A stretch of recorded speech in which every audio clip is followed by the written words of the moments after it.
الرحیم مجلس دویمہِ نشستُک آغاز سپدیو تو دویمہِ نشست ہُنٛد آغاز خٲطرٕ چھُس بہٕ محترم امین صٲبس دعوت دِوان تِم یِن اور مختصر تلاوت کلام پاک کرن پیش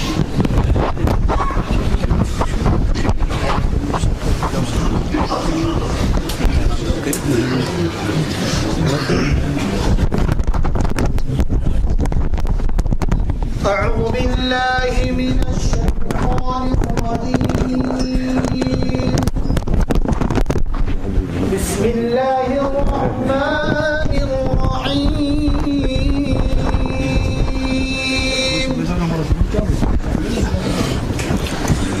والتين والزيتون وطور سينين وهذا البلد الأمين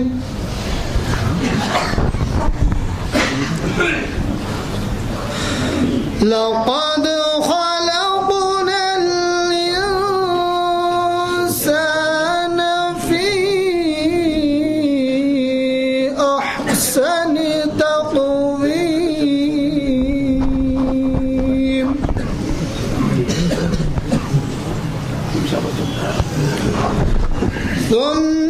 ثم رددناه أسفل سافلين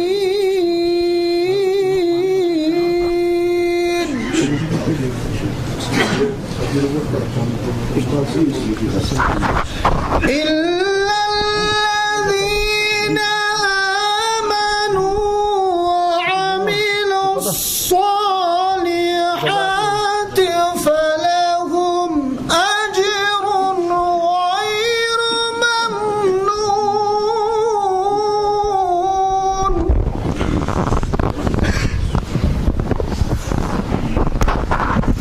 فما يكذبك بعد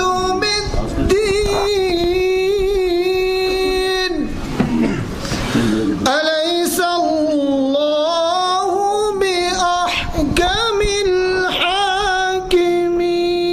الحاكمين صدق الله العظيم قرآن پاک کی تلاوت پر شروع محترم ایوب صاحب پنجوران دعوت دیوان تیمان تشریف اور مختصر نعت شریف کرنے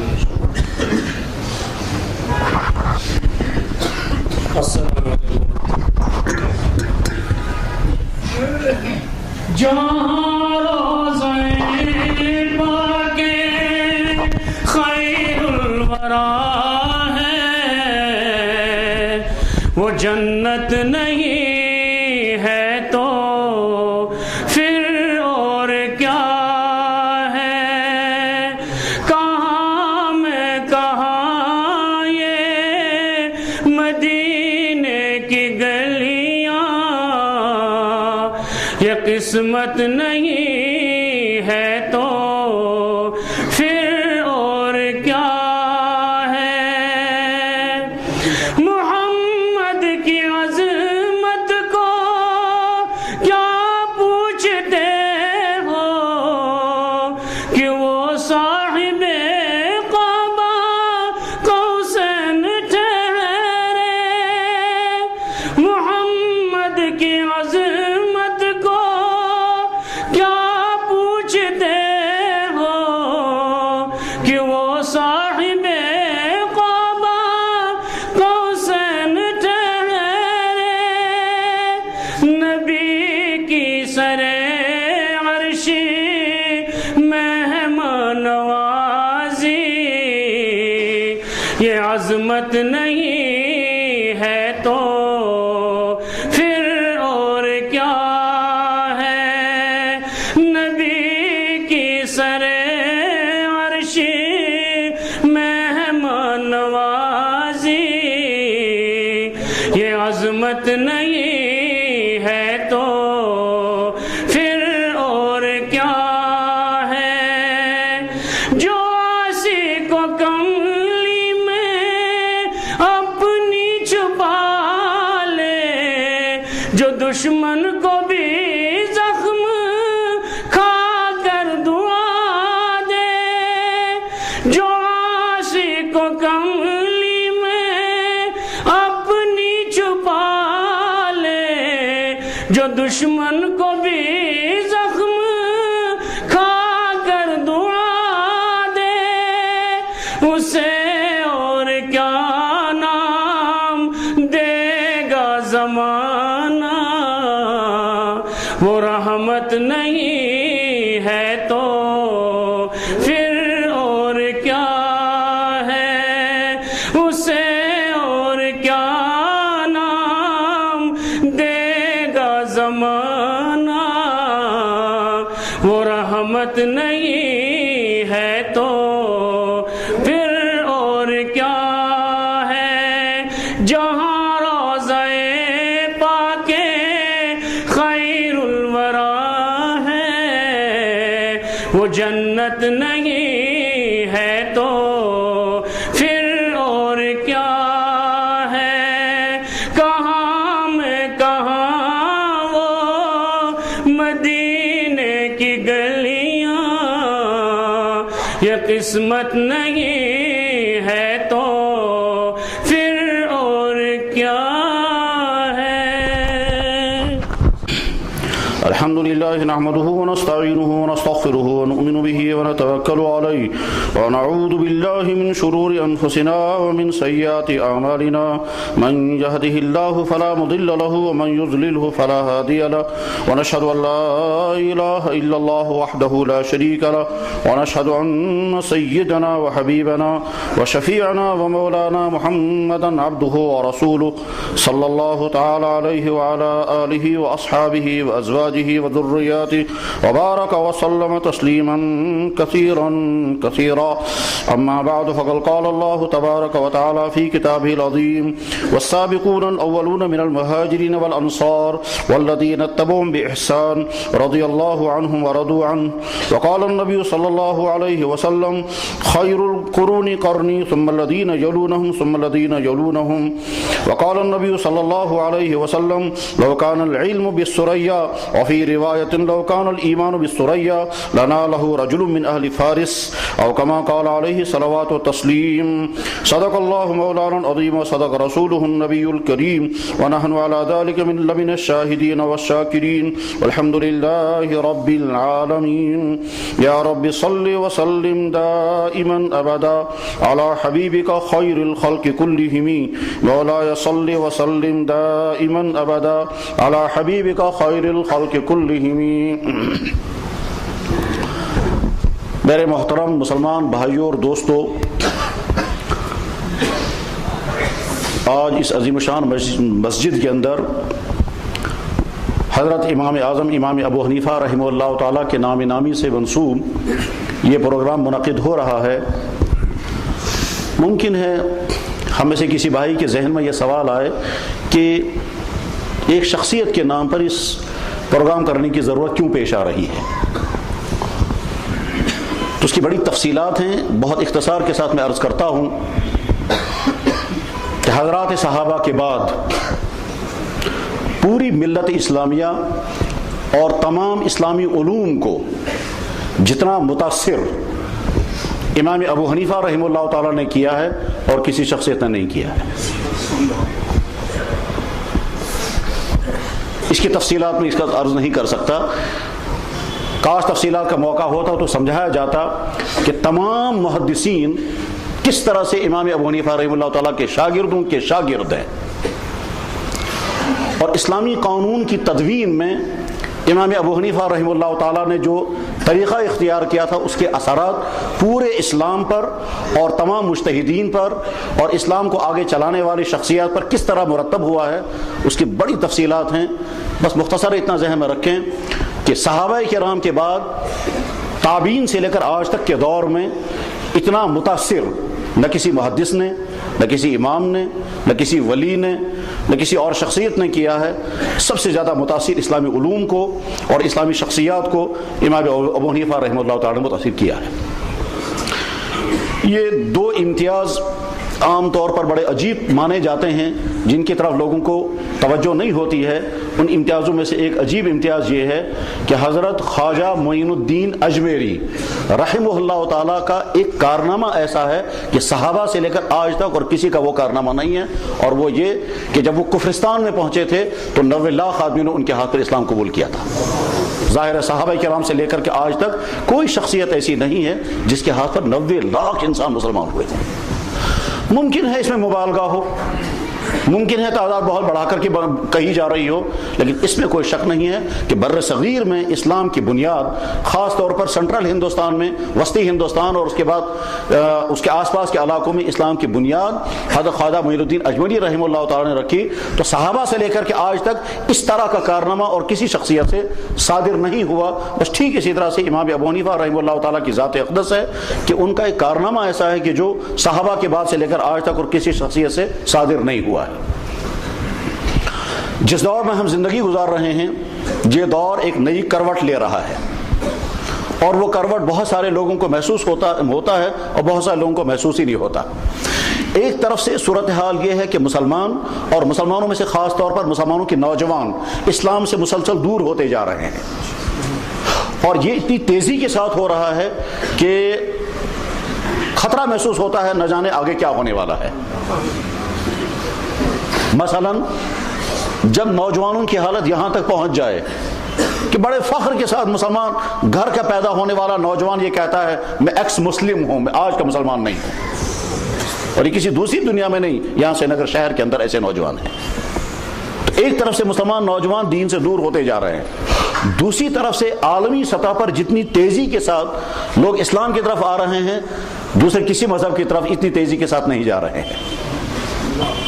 اس کا لازمی نتیجہ یہ نکلے گا کہ مستقبل میں اسلام کے سامنے ہزاروں نئے مسئلے پیدا ہو جائیں گے، جن ہزاروں نئے مسئلوں کو اجتہاد سے حل کرنا ہے، اور وہ اجتہاد سے حل کرنے کے لیے اجتہاد کی صلاحیت چاہیے، اور اس اجتہاد کی صلاحیت کو پانے کے لیے ضروری ہے کہ مجتہدین کے حالات ہمارے سامنے ہونے چاہیے، ان کا اجتہاد کرنے کا طریقہ کیا تھا وہ معلوم ہونا چاہیے، اور مجتہدین میں امام ابو حنیفہ رحمہ اللہ تعالیٰ تمام مجتہدین کے سردار رہے ہیں، جیسا طریقہ اجتہاد ان کا تھا اور کسی امام کے پاس وہ طریقہ اجتہاد نہیں تھا، لہذا امام ابو حنیفہ رحمہ اللہ تعالیٰ کے کارنامے خاص طور پر ان کا اجتہاد کرنے کا طریقہ اور مسائل کو حل کرنے کا جو انداز ان کا تھا، جس کے نتیجے میں پوری امت مسلمہ پر سب سے زیادہ اس کے اثرات پڑے ہیں، وہ بار بار امت کے سامنے آ جانا چاہیے۔ خاص طور پر اہل علم جو علماء ہیں، جو حدیث اور فقہ اور تفسیر پڑھتے ہیں، اور آج کے نئے عالمی حالات میں نئے مسائل سامنے آتے ہیں، وہ نئے مسائل سیاسی مسائل بھی ہیں، وہ نئے مسائل اقتصادی مسائل ہیں، وہ سماجی مسائل ہیں،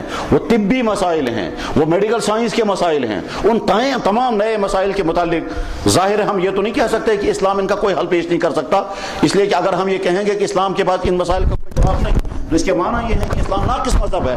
ہمیں تو یہ کہنا ہے کہ اسلام مکمل دین ہے، اور مکمل دین ہونے کے معنی یہ ہے کہ کوئی بھی مسئلہ اگر پیش آ جائے گا تو اس مسئلے کا حل اسلام پیش کرے گا، اور اسلام حل پیش کرے گا اجتہادی کے نتیجے میں۔ اجتہاد کے بغیر کوئی مسئلہ حل نہیں ہوا کرتا۔ اجتہاد کرنے کا طریقہ کیا تھا، وہ طریقہ اپنانے سے پہلے دیکھنا ہوگا پچھلے مجتہدین کس طرح سے اجتہاد کرتے تھے، اور پچھلے مجتہدین میں امام اعظم امام ابو حنیفہ رحمہ اللہ تعالیٰ تھے، جن کے اجتہاد کے سامنے اس وقت کے تمام مجتہدین سر خم کر دیتے تھے، حتیٰ کہ امام شافعی رحمہ اللہ تعالیٰ ان کے قبر اطہر پر جب گئے ہیں تو آپ نے فرمایا کہ اپنی اجتہاد کی بنیاد پر میں رفع دین کیا کرتا تھا، اس امام کی عظمت کی بنا پر میں رفع دین چھوڑ دیتا ہوں، اس لیے کہ اس کا اجتہاد یہ ہے کہ رفع دین منسوخ ہو چکا ہے۔ امام حنیفہ رحمہ اللہ تعالیٰ کی اس عظیم شخصیت ہی کا نتیجہ یہ تھا کہ صحابہ کے بعد سے لے کر آج تک کسی اسلامی شخصیت پر اتنی کتابیں نہیں لکھی گئی ہیں جتنی امام ابو حنیفہ پر لکھی گئی۔ صحابہ کے بعد تابعین کا زمانہ آتا ہے، تابعین میں جتنے عظیم تابعین گزرے ہیں، خاص طور پر جو بڑے بڑے 7 تابعین ہیں، ان 7 تابعین کو عروہ بن زبیر، سعید بن مسیب، خارجہ بن زید، سلیمان بن یسار، ابو سلمہ بن عبد الرحمن، 7 بڑے بڑے تابعین ہیں جن کو فقہ سبع کہتے تھے۔ ان کے حالات اتنی تفصیل کے ساتھ نہیں لکھے گئے، اور اس کے بعد پھر محدثین، چاہے امام بخاری ہوں، چاہے امام مسلم ہوں، یا فقہا ہوں، چاہے امام شافعی یا امام مالک ہوں، چاہے اسلامی فلاسفر ہوں جیسے امام غزالی، یا اسلامی متکلمین ہوں جیسے عز الدین ابن عبد السلام یا علامہ تفتزانی فیضانی یا اولیاء کرام ہوں جیسے مولانا محمد، جیسے مولانا روم یا صاحب اوار المعارف علامہ قشیری، غرض یہ کہ صوفیہ ہوں، محدثین ہوں، فقہا ہوں یا ارباب سیرت ہوں، کسی شخصیت پر اتنی تفصیل کے ساتھ کتابیں نہیں لکھی گئیں جتنی تفصیل کے ساتھ، جتنی ڈیٹیل کے ساتھ، جتنی زیادہ کتابیں امام ابو حنیفہ کی زندگی پر لکھی گئی ہیں۔ یہ الگ بات ہے، ہمیں معلوم نہیں ہے۔ اور وہ کتابیں لکھنے والے صرف حنفیہ ہی نہیں ہیں، دوسرے مسلکوں کے لوگ بھی ہیں، حتیٰ کہ دوسرے مسلکوں کے دو بڑی عظیم شخصیات گزری ہیں۔ امام جلال الدین سیوطی بہت بڑے امام گزرے ہیں، بلکہ انہوں نے ارادہ یہ کیا تھا کہ میں خود چوتھے مسلک کے بعد پانچویں مسلک کی بنیاد رکھوں گا۔ اس درجے کے امام تھا امام جلال الدین سیوطی۔ وہ محدث بھی ہیں، وہ مفسر بھی ہیں، وہ مورخ بھی ہیں، وہ اصول حدیث کے ماہر بھی ہیں۔ جتنے اسلامی علوم ہیں ان تمام اسلامی علوم کے ماہرین میں علامہ جلال الدین سیوطی کا نام آتا ہے۔ وہ مصر کے رہنے والے تھے اور وہ شافعی المسلک تھے۔ انہوں نے کتاب لکھی امام ابو حنیفہ رحمہ اللہ تعالیٰ کی شخصیت کے متعلق، جس کا نام ہی انہوں نے رکھا تمییز الصحیفہ فی مناقب ابی حنیفہ۔ اور اس میں انہوں نے لکھا ہے کہ جناب رسول اکرم صلی اللہ علیہ وسلم کا وہ ارشاد مبارک جس میں اللہ کے نبی نے فرمایا کہ اگر علم ثریا پر ہوگا یا اگر ایمان آسمان کے تاروں سے بھی اوپر ہوگا تو فارس کا ایک انسان اٹھے گا، وہاں سے بھی اس کو علم حاصل کر کے لائے گا۔ علامہ جلال الدین سیوطی نے لکھا کہ امام ابو حنیفہ ہی ہے۔ اسی طرح سے دمشق کے ایک بہت بڑے عالم تھے جن کا نام تھا محمد بن یوسف الصالحی الدمشقی، شافعی المسلک تھے۔ انہوں نے کتاب لکھی امام ابو حنیفہ رحمہ اللہ تعالیٰ کے حالات زندگی کے متعلق، جس کا نام انہوں نے رکھا عقود الجمان، موتیوں کی لڑی فی تذکرۃ النعمان، امام ابو حنیفہ رحمہ اللہ تعالیٰ کے حالات زندگی کے متعلق۔ غرض یہ امام صاحب کی شخصیت بے انتہا زیادہ مؤثر شخصیت ہے۔ تمام محدثین امام صاحب سے متاثر ہیں، تمام فقہا امام صاحب سے فائدہ اٹھائے ہوئے ہیں، بلکہ اسلامی علوم، اسلامی شخصیات، اسلامی ممالک، اسلامی حکومتوں کو جتنا متاثر امام ابو حنیفہ رحمہ اللہ تعالیٰ نے کیا ہے، وہ بات تب سمجھ میں آئے گی جب تفصیل کے ساتھ ہم اس دور کو پڑھیں گے، اس دور کے سیاسی حالات کو پڑھیں گے، اس دور کے مسلمانوں کی دینی سرگرمیوں کو پڑھیں گے، اور اس کے بعد پھر اسلامی علوم کو اور اسلامی ممالک کی تفسیرات کو پڑھیں گے، تو سمجھ میں آ جائے گا کہ امام ابو حنیفہ رحمہ اللہ تعالیٰ کی شخصیت کیسی عظیم الشان شخصیت تھی۔ اس کا تقاضا ہے کہ ہم بار بار امام ابو حنیفہ رحمہ اللہ تعالیٰ کی شخصیت کو پڑھیں اور سمجھیں، اور اس کے بعد پھر ہم کشمیریوں کو تو خاص طور پر اس پر غور کرنا چاہیے۔ وہ یہ کہ کشمیر کے پاس کشمیر میں اسلام کی اشاعت ہوئی ہے حضرت شاہ ہمدان رحمہ اللہ تعالیٰ کے ہاتھوں سے، اگرچہ ان سے پہلے اسلام کشمیر میں آیا تھا۔ شاہ ہمدان رحمہ اللہ تعالیٰ سے پہلے ایک شخص کشمیر میں داخل ہوئے ہیں جن کا نام تھا عبد الرحمن بلبل۔ سید عبد الرحمن بلبل کے ذریعے سے کشمیر میں اسلام داخل ہوا۔ وہ حنفی تھے، لیکن اسلام مکمل طور پر پورے کشمیر میں پھیل نہیں سکا۔ اس کے بعد پھر حضرت شاہ ہمدان رحمہ اللہ تعالیٰ تقریباً 50 سال کے بعد کشمیر میں داخل ہوئے۔ وہ شافعی المسلک تھے، اور جب کشمیر میں داخل ہوئے ہیں تو ان کے ذریعے سے سارے کشمیریوں نے اسلام قبول کیا۔ مگر عجیب بات یہ ہے کہ سارے کشمیری اسلام قبول کر رہے ہیں ایسے انسان کے ہاتھ پر جو شافعی المسلک ہے، اور سارے لوگ حنفی بن رہے ہیں۔ یہ کیا بات ہو گئی ہے کہ جس کے ہاتھ پر لوگ اسلام قبول کر رہے ہیں وہ ہے شافعی المسلک، اور جو لوگ مسلمان بن رہے ہیں وہ سارے کے سارے حنفی ہو گئے ہیں؟ یہ کیا چیز ہو گئی ہے جس کی بنا پر یہاں کے سارے لوگ حنفی بن گئے ہیں؟ اس لیے یہاں کے حنفیوں کی علمی اعتبار سے بھی ذمہ داری ہے، تاریخی اعتبار سے بھی ذمہ داری ہے کہ وہ دور کو سمجھیں کہ آخر ہوا کیا ہے، یہ کیوں شافعی المسلک انسان کے ہاتھ پر ہم نے کلمہ پڑھا اور اس کے بعد پھر ہم حنفی بن گئے؟ کہیں ایسا تو نہیں ہے اسی شافعی المسلک نے ہم کو کہا ہو کہ میں اگرچہ شافعی ہوں تو میرے ہاتھ پر اسلام قبول کر رہے ہو بٹ تم حنفی بن جانا؟ چنانچہ یہی ہوا ہے کہ حضرت شاہ ہمدان رحمہ اللہ تعالیٰ کلمہ پڑھاتے تھے اور ساتھ میں لوگوں سے کہ حضرت ہم کیسے نماز پڑھیں؟ کہ جیسے امام ابو حنیفہ رحمہ اللہ تعالیٰ، اور آج تک یہاں اسلام پہنچا اسی طرح سے نماز پڑھتے رہنا۔ وہ خود اپنی تنہائیوں میں امام شافعی رحمہ اللہ تعالیٰ کے مسئلہ کے مطابق اپنی نمازیں پڑھتے تھے، لیکن جو لوگ اسلام قبول کرتے تھے ان کو تو اس طرح سے ہماری کشمیر کی تاریخ ہم سے مطالبہ کرتی ہے کہ ہم سمجھیں اس ساری صورتحال کو، اور کشمیری کی تاریخ نہیں، بر صغیر کی ساری تاریخ۔ بر صغیر میں اسلام لے کر کے دو طبقے آئے ہیں، ایک اولیاء کرام آئے ہیں اور ایک مجاہدین آئے ہیں۔ جہاد کے ذریعے سے بر صغیر میں اسلام داخل کہاں ہوا کہ محمود غزنوی نے 17 حملے ہندوستان پر کیے تھے اسلام کو پھیلانے کے لیے، لیکن بہرحال اسلام ان سے ہاتھوں سے نہیں پھیل سکا، حملے بار بار ہوتے رہے، وہاں کے وہ کفرستان اور وہ بت خانے اڑا دیے انہوں نے، مگر اسلام پھیل نہیں سکا۔ محمود غزنوی اور کی ساری فوج حنفی مسلک کی تھی۔ دوسرا راستہ جو اسلام داخل ہونے کا بر صغیر میں ہے وہ اولیاء کرام کے ذریعے سے، اور اولیاء کرام جتنے کشمیر میں داخل یا ہندوستان میں یا بر صغیر میں داخل ہوئے ہیں وہ تمام کے تمام حنفی مسلک کے لوگ تھے۔ یہی وجہ ہے کہ سارا بر صغیر یعنی نیپال، بنگلہ دیش، پورا ہندوستان، پورا پاکستان، پورا افغانستان، یہ تمام کا تمام حنفی مسلک پر ابتدا سے لے کر آج تک قائم رہا ہے۔ تمام ترکی حنفی مسلک پر آج تک قائم رہا ہے، اور اتنا ہی نہیں بلکہ ساری دنیا میں 60 سے لے کر 65% مسلمان حنفی رہے ہیں، اور باقی 3 مسلکوں کے ماننے والے اور شیعہ حضرات جو ہیں وہ 35% مسلمان باقی بچتے ہیں، اور 65 یا 60% مسلمان جو ہیں وہ ہمیشہ سے لے کر آج تک مسلمان حنفی مسلک ہی رہے ہیں۔ آخر وجہ کیا ہوئی ہے؟ یہ دوسرے امام حق ہیں، ان کا فقہ اس طرح سے پھیل کیوں نہیں سکا؟ لوگوں نے ان کے فقہ پر اس طرح سے اس کو قبول کیوں نہیں کیا؟ ان بات کا تقاضا یہ ہے کہ جب ہم آج کے نئے نئے علوم کو بڑے شوق کے ساتھ پڑھتے ہیں تو ہم اپنے پچھلے علوم کو بھی شوق کے ساتھ پڑھیں گے اور دیکھیں گے کہ آخر ہماری تاریخ کیا ہے۔ یہ اور اس طرح کی کئی عوامل ہیں جن عوامل کی بنا پر ضرورت اس بات کی ہے کہ امام ابو حنیفہ رحمہ اللہ تعالیٰ کا فقہ، اس میں اصول اجتہاد کیا تھے، قرآن سے مسائل نکالنے کا طریقہ، احادیث سے مسائل نکالنے کا طریقہ، اور ایسے مسائل اگر ہوں جن کے بارے میں قرآن بھی خاموش ہے اور حدیث بھی خاموش ہے، ان مسائل کو حل کرنے کا طریقہ کیا ہوگا، اگر حلال کے فیصلے ہوں گے تو کیسے کریں گے، اور اگر حرام کے فیصلے ہوں گے تو کیسے کریں گے۔ یہ تمام ضابطے جو ہیں وہ جن اماموں نے وضع کیے ہیں ان اماموں کے سردار تھے امام ابو حنیفہ رحمہ اللہ تعالیٰ، اور اسی وجہ سے ان کو امام اعظم کہا گیا ہے۔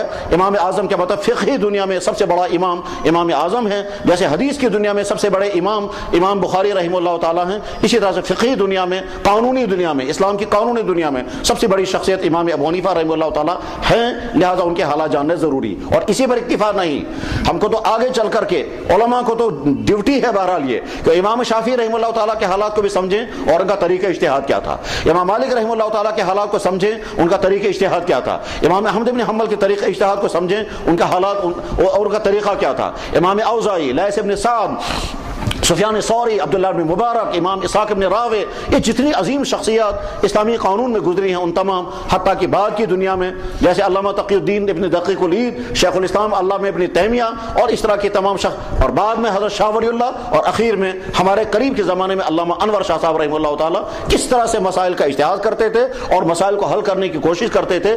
اس پورے کو سمجھ کر کے پھر پتہ چلے گا اجتہاد کیا چیز ہوتی ہے اور کیا کیسے جاتا ہے وہ۔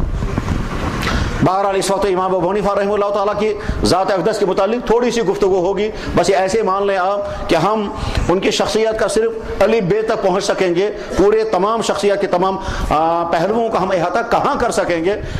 اس کی ایک مثال عرض کرتا ہوں جو بالکل ابھی میرے ذہن میں آئی۔ دنیا کا مشہور تعلیمی ادارہ ہے جامعہ ازہر المصر۔ اس جامعہ ازہر مصر میں ایک بہت بڑے محقق گزرے ہیں جن کی وفات بھی ہو گئی ہے، ان کا نام تھا شیخ ابو زہرہ مصری۔ شیخ ابو زہرہ مصری نے ایک مرتبہ پورے 1 سال تک امام ابو حنیفہ رحمہ اللہ تعالیٰ کی شخصیت کے متعلق تقریریں کی ہیں، روزانہ تیاری کر کے آتے تھے اور کلاس میں لیکچر دیتے تھے، تو 1 سال تک وہ لیکچر دیتے رہے۔ تو جس شخص نے 1 سال تک لیکچر دیا ہے ایک شخصیت پر، اس شخصیت کے متعلق ہم 1 گھنٹے یا 2 گھنٹوں میں کیا بیان کر سکیں گے۔ بہرحال تھوڑا سا مختصر جتنا ہم اس وقت جتنے اپنی محدود علمی صلاحیت ہے، جتنی محدود اپنی معلومات ہیں وہ، اور جتنا اس وقت کی مجلس سہار سکے گی اتنی باتیں عرض کیے دیتے ہیں۔ اللہ تعالیٰ شانہ اس مجلس کو اپنے ثمرات اور اثرات کے اعتبار سے مفید تر مفید اور دور رس اثرات کا حامل بنائے۔ حضرات گرامی، امام بخاری رحمہ اللہ تعالیٰ کے کا نامی خود کا ہے محمد، اور ان کے والد کا نام تھا اسماعیل، ان کے دادا کا نام تھا ابراہیم، ان کے پردادا کا نام تھا مغیرہ، اور پردادا مغیرہ جو ہے وہی مسلمان ہوا ہے۔ تو گئے امام بخاری رحمہ اللہ تعالیٰ کا پردادا مسلمان ہوا، وہاں سے نیچے ان کی نسل مسلمانوں کی ہے، اس سے اوپر وہ کافر تھے۔ امام بخاری رحمہ اللہ تعالیٰ کا پردادا مسلمان ہوا، بس ٹھیک اسی طرح سے امام بخاری رحمہ اللہ تعالیٰ سنٹرل ایشیا بخارا کے تھے، کفرستان کے علاقے کے۔ اسی طرح سے امام ابو حنیفہ رحمہ اللہ تعالیٰ کا خاندان، کچھ حضرات کہتے ہیں کہ وہ کابل کا خاندان تھا، کچھ حضرات کہتے ہیں کہ انبار کا خاندان تھا، کچھ حضرات کہتے ہیں کہ کسی اور جگہ کا خاندان، البتہ یہ خاندان اخیر میں کوفہ میں آباد ہو گیا تھا۔ امام ابو حنیفہ کا خود کا نام ہے نعمان، ان کے والد کا نام ہے ثابت، اور ثابت کا جو باپ تھا اس باپ نے اسلام قبول کیا، اور باپ نے اسلام قبول کیا تو گیا امام ابو حنیفہ رحمہ اللہ تعالیٰ کا دادا مسلمان ہوا ہے، اور دادا مسلمان ہوا ہے صحابہ کے دور میں۔ چنانچہ وہ زوتا نام کا شخص جب مسلمان ہوا تو اس کے گھر میں بچہ پیدا ہوا ثابت، اس نے وہ بچہ اٹھا کر کے حضرت علی رضی اللہ عنہ کی گود میں ڈال دیا۔ تو حضرت علی رضی اللہ تعالیٰ نے ثابت جو امام ابو حنیفہ کے والد ہیں اس ثابت کو کہا اللہ تجھے علم میں بھی برکت دے، تیرے خاندان کے مال میں بھی برکت دے، اور یہ برکت کی دعا دے کر کے اس ثابت نام کے بچے کو حضرت علی کرم اللہ تعالیٰ وجہ جو امیر المومنین تھے، خلیفۃ المسلمین تھے اور کوفہ میں ان کی رہائش تھی، اٹھا کر کے واپس باپ کے حوالے کیا۔ اسی ثابت کے بیٹے کا نام ہے نعمان۔ گویا نعمان کے دادا نے اسلام قبول کیا۔ امام حنیفہ رحمہ اللہ تعالیٰ نے جب بچپن کا زمانہ سے شروع ہو گیا تو اس وقت بہت سارے صحابہ موجود تھے کوفہ کے اندر، مکہ مکرمہ میں، مدینہ طیبہ میں۔ ان میں سے چند صحابہ کے ساتھ امام حنیفہ رحمہ اللہ تعالیٰ کی ملاقات طے ہے، ثابت شدہ ہے۔ ان میں سے حضرت انس بن مالک رضی اللہ تعالیٰ عنہ بھی ہے۔ چاہے وہ حدیث آپ نے خوب سنی ہوگی، کون سی حدیث؟ طلب العلم فریضۃ علی کل مسلم۔ امام حنیفہ رحمہ اللہ تعالیٰ کہتے تھے میں نے یہ حدیث انس بن مالک سے سنی ہے اور انس بن مالک نے جناب رسول اکرم صلی اللہ علیہ وسلم سے سنی ہے۔ تو طلب العلم فریضۃ علی کل مسلم، انس بن مالک سے ملاقات کی۔ اسی طرح سے عبداللہ بن حارث سے ملاقات کی، اسی طرح سے جابر بن عبداللہ صحابی سے ملاقات کی، اسی طرح سے واصلہ بن اسقا سے ملاقات کی۔ ایک خاتون صحابیہ ہیں حضرت عائشہ بن اجرت، ان سے ملاقات کی اور اسے حدیثیں بھی سنی ہیں۔ اسی لیے بعد کی تمام وہ شخصیات جیسے امام شافعی، امام مالک، امام احمد بن حنبل، امام اوزاعی، امام بخاری، امام مسلم اور امام احمد بن، جتنے ہیں کسی کی ملاقات کسی صحابی سے نہیں ہے۔ ان میں سے صرف ایک ہی شخصیت ہے، وہ ہے امام ابو حنیفہ رحمہ اللہ تعالیٰ، کہ ان کی ملاقات صحابہ سے ہوئی ہے اور نہ صرف ملاقات ہوئی ہے بلکہ ان صحابہ سے انہیں حدیثیں بھی حاصل کی ہیں اور وہ حدیثیں بیان بھی کرتے تھے۔ چنانچہ امام ابو حنیفہ رحمہ اللہ تعالیٰ کہتے ہیں مجھ سے انس بن مالک نے حدیث بیان کی کہ جناب رسول اکرم صلی اللہ علیہ وسلم نے فرمایا طلب العلم فریضۃ علی کل مسلم۔ امام ابو حنیفہ فرماتے تھے مجھ سے حدیث بیان کی واصلہ نے کہ انہوں نے جناب رسول اکرم صلی اللہ علیہ وسلم سے سنا۔ اب حدیث آگے سنا رہے، وہ حدیث یاد رکھیں اور فائدہ دے گی زندگی بھر انشاءاللہ۔ کیا فرمایا کہ کسی مصیبت زدہ کی مصیبت پر ہنسنا مت۔ اگر تم نے کسی مصیبت زدہ کی مصیبت پر ہنسی اختیار کی تو اللہ کو طاقت ہے کہ اس کو مصیبت سے نکال کر کے تم کو اس مصیبت پر پھنسا دے۔ یہ حدیث امام ابو حنیفہ رحمہ اللہ تعالیٰ بیان کرتے تھے اور نقل کرتے تھے، واصل ابن اسقا نے یہ حدیث بیان فرمائی۔ اور یہ ساری حدیثیں جمع کی ہیں ایک شافعی المسلک امام نے جن کا نام محمد ابن یوسف ہے، ان کی کتاب میں ساری حدیثیں موجود ہیں۔ غرض یہ کہ 7 یا 8 صحابہ کرام سے امام ابو حنیفہ رحمہ اللہ تعالیٰ کی ملاقات ہے اور ان سے انہیں حدیثیں لی ہیں، اس لیے وہ تابعین میں سے بن گئے۔ تابعین کا تذکرہ قرآن کریم میں ہے۔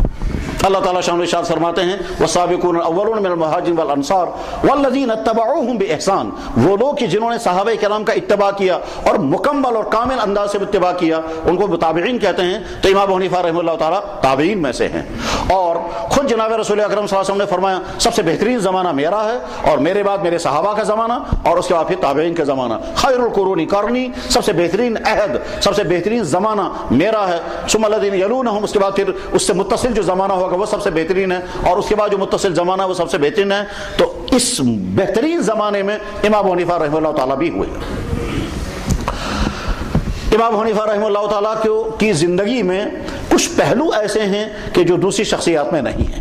مثلا جتنی اہم شخصیات اسلام میں گزری ہیں، چاہے وہ حدیث میں ہوں، چاہے وہ فقہ میں ہوں، چاہے وہ تفسیر میں ہوں، چاہے وہ تصوف میں ہوں، کوئی شخصیت اتنی مالدار نہیں تھی جتنی امام ابو حنیفہ رحمہ اللہ تعالیٰ۔ چنانچہ 5 کروڑ درہم کا بزنس کرتے تھے وہ۔ کوفہ میں سب سے بڑے مالدار امام ابو حنیفہ رحمہ اللہ تعالیٰ۔ لیکن اس کے باوجود زندگی اتنی سادہ اور عبادت کی زندگی تھی کہ اسی محمد ابن یوسف دمشقی شافعی نے لکھا ہے کہ امام ابو حنیفہ رحمہ اللہ تعالیٰ نے 30 سال تک 30 سال میں 1 رکعت کے اندر پورا قرآن کریم کی تلاوت کی ہے۔ آج تو بہت سارے لوگ کہتے ہیں یہ ممکن نہیں نا، یہ ہو ہی نہیں سکتا ہے، مگر قدیم حضرات لکھ رہے ہیں۔ اور میں سوچتا رہا، میں نے کہا حنفی علماء نے تو لکھا ہوگا لیکن ہم حنفی علماء نہیں، ہم دوسرے مسلک کے علماء کی رائے دیکھتے ہیں۔ تو شافعی المسلک محمد بن یوسف صالحی نے لکھا کہ امام ابو حنیفہ رحمہ اللہ تعالیٰ عبادت گزار اتنے زیادہ تھے کہ 30 سال تک رات کو کھڑے نماز پڑھتے تھے اور 1 رکعت میں 1 قرآن پڑھتے تھے۔ آج ہم کہتے ہیں عشاء ممکن، یہ ہے کیا کیسے؟ واقعتاً آج ہمارے لیے ممکن نہیں ہے، مگر کیا لڑکے ساری رات نیٹ پر نہیں بیٹھتے؟ وہاں تو نہیں تھکتا کوئی، اور اگر میچ ہو رہا ہوگا ساری رات کھڑے کھڑے میچ نہیں دیکھتے، کوئی نہیں تھکتا ہے۔ ٹھیک. اور اگر کوئی ڈانس چل رہا ہوگا ساری رات کھڑا رہنا بہت آسان ہے, پتہ بھی نہیں چلے گا اور نہ تھکاوٹ کا احساس ہوگا. اصل میں اس کا تعلق ذوق کے ساتھ ہے. جب کسی چیز کے لیے انسان کا مزہ آ جاتا ہے اس کا اس کو پتہ ہی نہیں چلتا ہے. یہ راتس گیون چھے تم چھنا پور راتس آسان گیون, اور اگر جایا اس نے کھڑا کھڑا روزن پائی روزک نا کس طرح اس سے کھڑا. بس جیسے ذائقہ مسجد کسی میں مزہ آتا ہے. امام حنیفہ رحمہ اللہ تعالیٰ کا مزاج اس طرح کا, عبادت کا مزاج. احتیاط اتنی زیادہ تھی کہ ایک مرتبہ انہوں نے, وہ ریشم کا کاروبار کرتے تھے, ریشم کا کاروبار کرتے تھے, پشمینے کا بھی کاروبار کرتے تھے. پشمینہ چائنا سے ان کے پاس پہنچتا تھا. ریشم کا کاروبار اور پشمینے کا کاروبار کرتے تھے اور خود کبھی مارکیٹ میں نہیں جاتے تھے, ملازم رکھے تھے. اور اس لیے اللہ تعالیٰ شانوں نے ایسا سسٹم ان کا بنایا تھا کہ وہ لاکھوں کا ٹرن اوور ہوتا رہتا تھا دنوں میں اور ہفتوں میں. کہتے ہیں عبداللہ بن مبارک رحمہ اللہ تعالیٰ کوفہ میں پہنچے تو پوچھا انہیں یہاں سب سے بڑا متقی کون ہے؟ جواب میں کہا لوگوں نے امام ابو حنیفہ. کہا یہاں سب سے بڑا سخی کون ہے؟ جواب میں امام ابو حنیفہ. یہاں سب سے بڑا زاہد کون ہے؟ لوگوں نے کہا امام ابو حنیفہ. کہ سب سے زیادہ علم کس کے پاس ہے؟ لوگوں نے کہا امام ابو حنیفہ. کہا بے شک کہاں یہ تھے. عبداللہ بن مبارک رحمہ اللہ تعالیٰ اس کی احتیاط اتنی زیادہ برتتے تھے کہ ایک مرتبہ ان کو پتا چلا کہ کچھ لوگ جنگل میں گئے ہیں اور بکروالوں کی بکریاں لوٹ کر کے لائے اور بازار میں بیچی ہیں. تو چوری کی بکری بازار میں بکی گئی.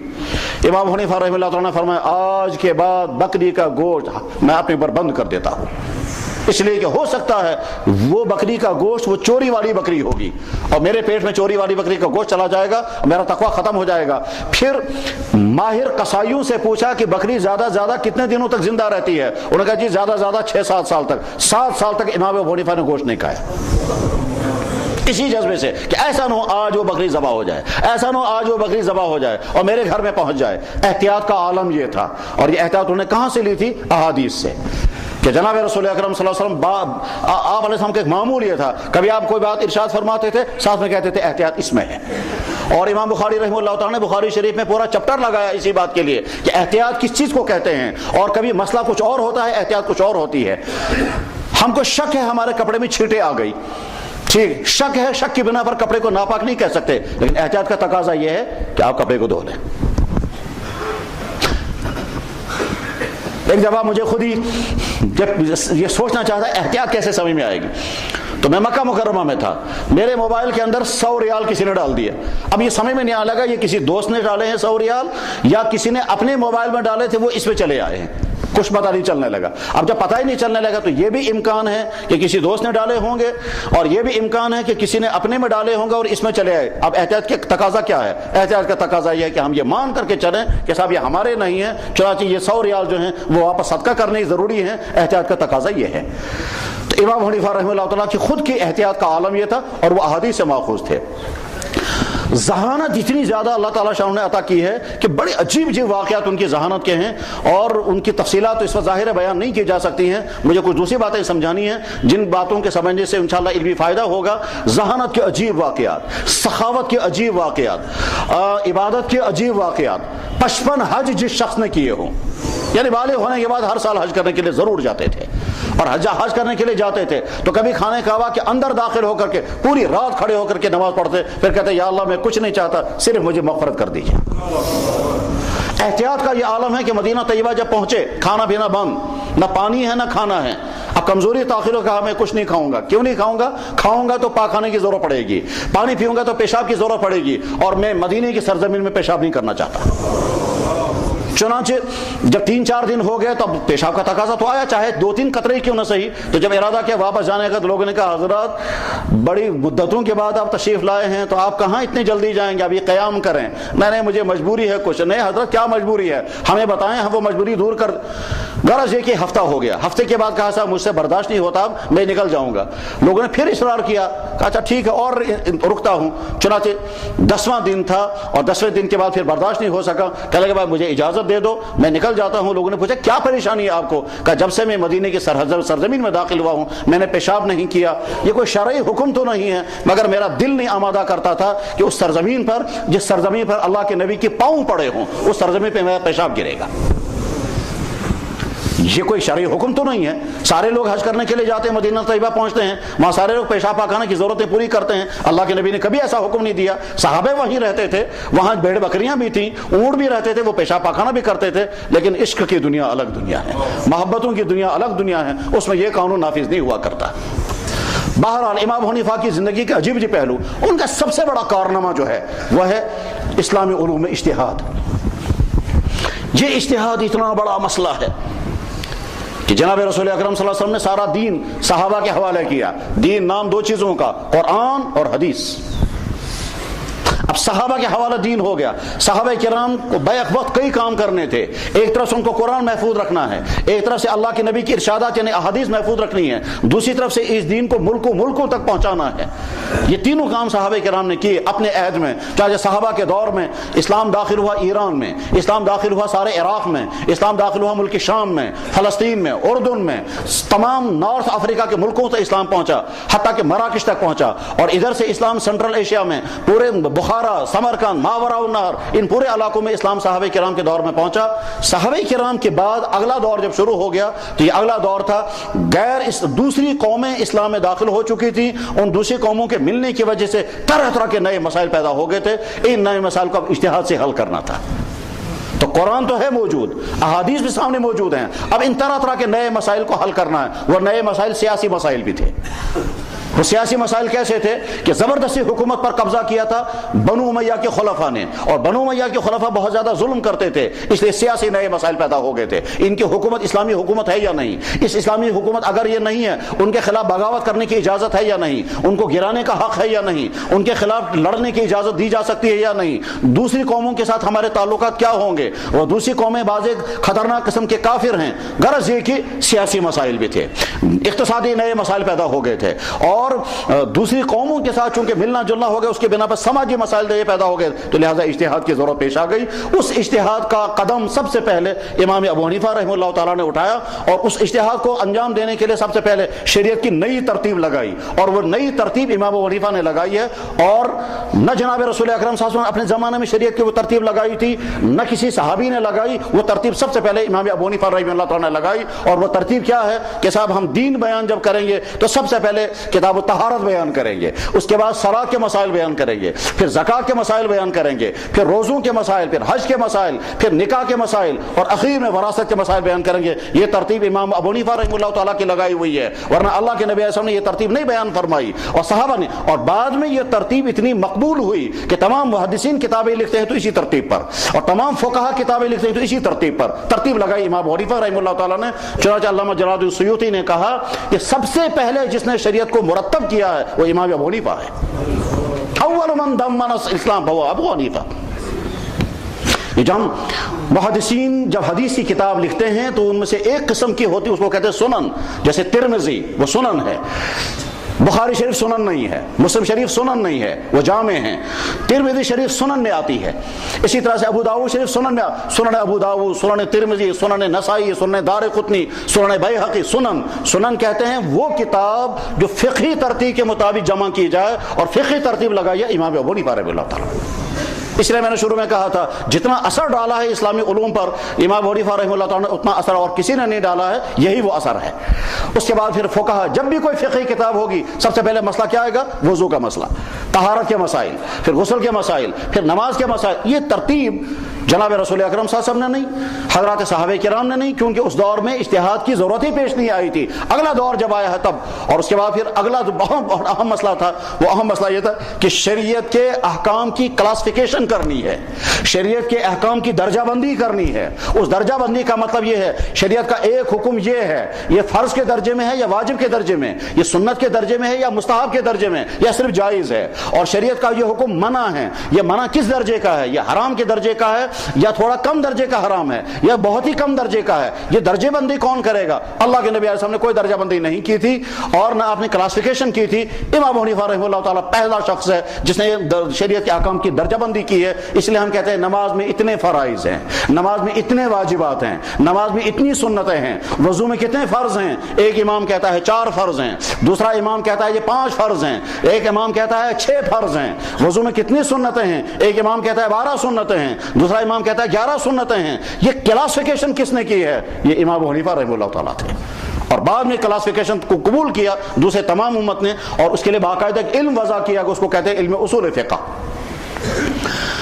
اس اجتہاد کے لیے امام ابو حنیفہ رحمہ اللہ تعالیٰ کے سامنے ایک طریقہ یہ تھا, وہ اکیلے بیٹھ کر اجتہاد کرتے, مگر نہیں, انہوں نے باقاعدہ کمیٹی بنائی اور اس کمیٹی میں ہر قسم کے ماہرین رکھے, اور وہ ماہرین اپنے اپنے شعبوں کے, اپنے اپنے ڈپارٹمنٹ کے, اپنے اپنے سبجیکٹ کے ماہر ہوا کرتے تھے, اور وہ بیٹھ کر کے اجتہاد میں مدد دیتے تھے, اور عجیب عجیب انداز سے وہ اجتہاد ہوا کرتا تھا. ایک مسئلہ سامنے ہے, اس مسئلے پر غور ہوتا تھا, محدثین سے کہا جاتا تھا حدیثیں جمع کرو, لغت کے ماہرین سے کہا جاتا تھا اس کے بارے میں لغوی تحقیقات کرو, جس شعبے سے متعلق وہ مسئلہ ہوتا تھا ان سے معلومات دی جاتی تھی, اور اس کے بعد پھر مہینوں تک اس مسئلے پر غور و خوض ہوتا تھا, اور اس کے بعد پھر فیصلہ سنایا جاتا تھا. اجتہاد کرنے کے لیے فارمولہ انہوں نے طے کیا کہ جب ہمارے سامنے کوئی مسئلہ آئے گا تو سب سے پہلے قرآن کریم سے استدلال کیا جائے گا, دیکھیں گے قرآن میں اس بارے میں رہنمائی ہے یا نہیں. اگر قرآن کریم میں رہنمائی مل گئی تو بس اس کے بعد ہمیں کہیں نہیں جانا ہے, قرآن میں رہنمائی مل گئی اسی پر ہمیں عمل کرنا ہے. اگر قرآن کریم میں رہنمائی نہیں ملی تو پھر احادیث کو دیکھنا ہے, اور احادیث کو میں اگر رہنمائی مل گئی تو وہی حکم ہوگا. لیکن اگر احادیث مختلف انداز کی ہو گئی, الگ الگ انداز کی ہو گئی, ایک حدیث کسی چیز کے بارے میں کچھ کہتی ہے, دوسری حدیث کچھ اور کہتی ہے, تو وہاں کیا کریں گے؟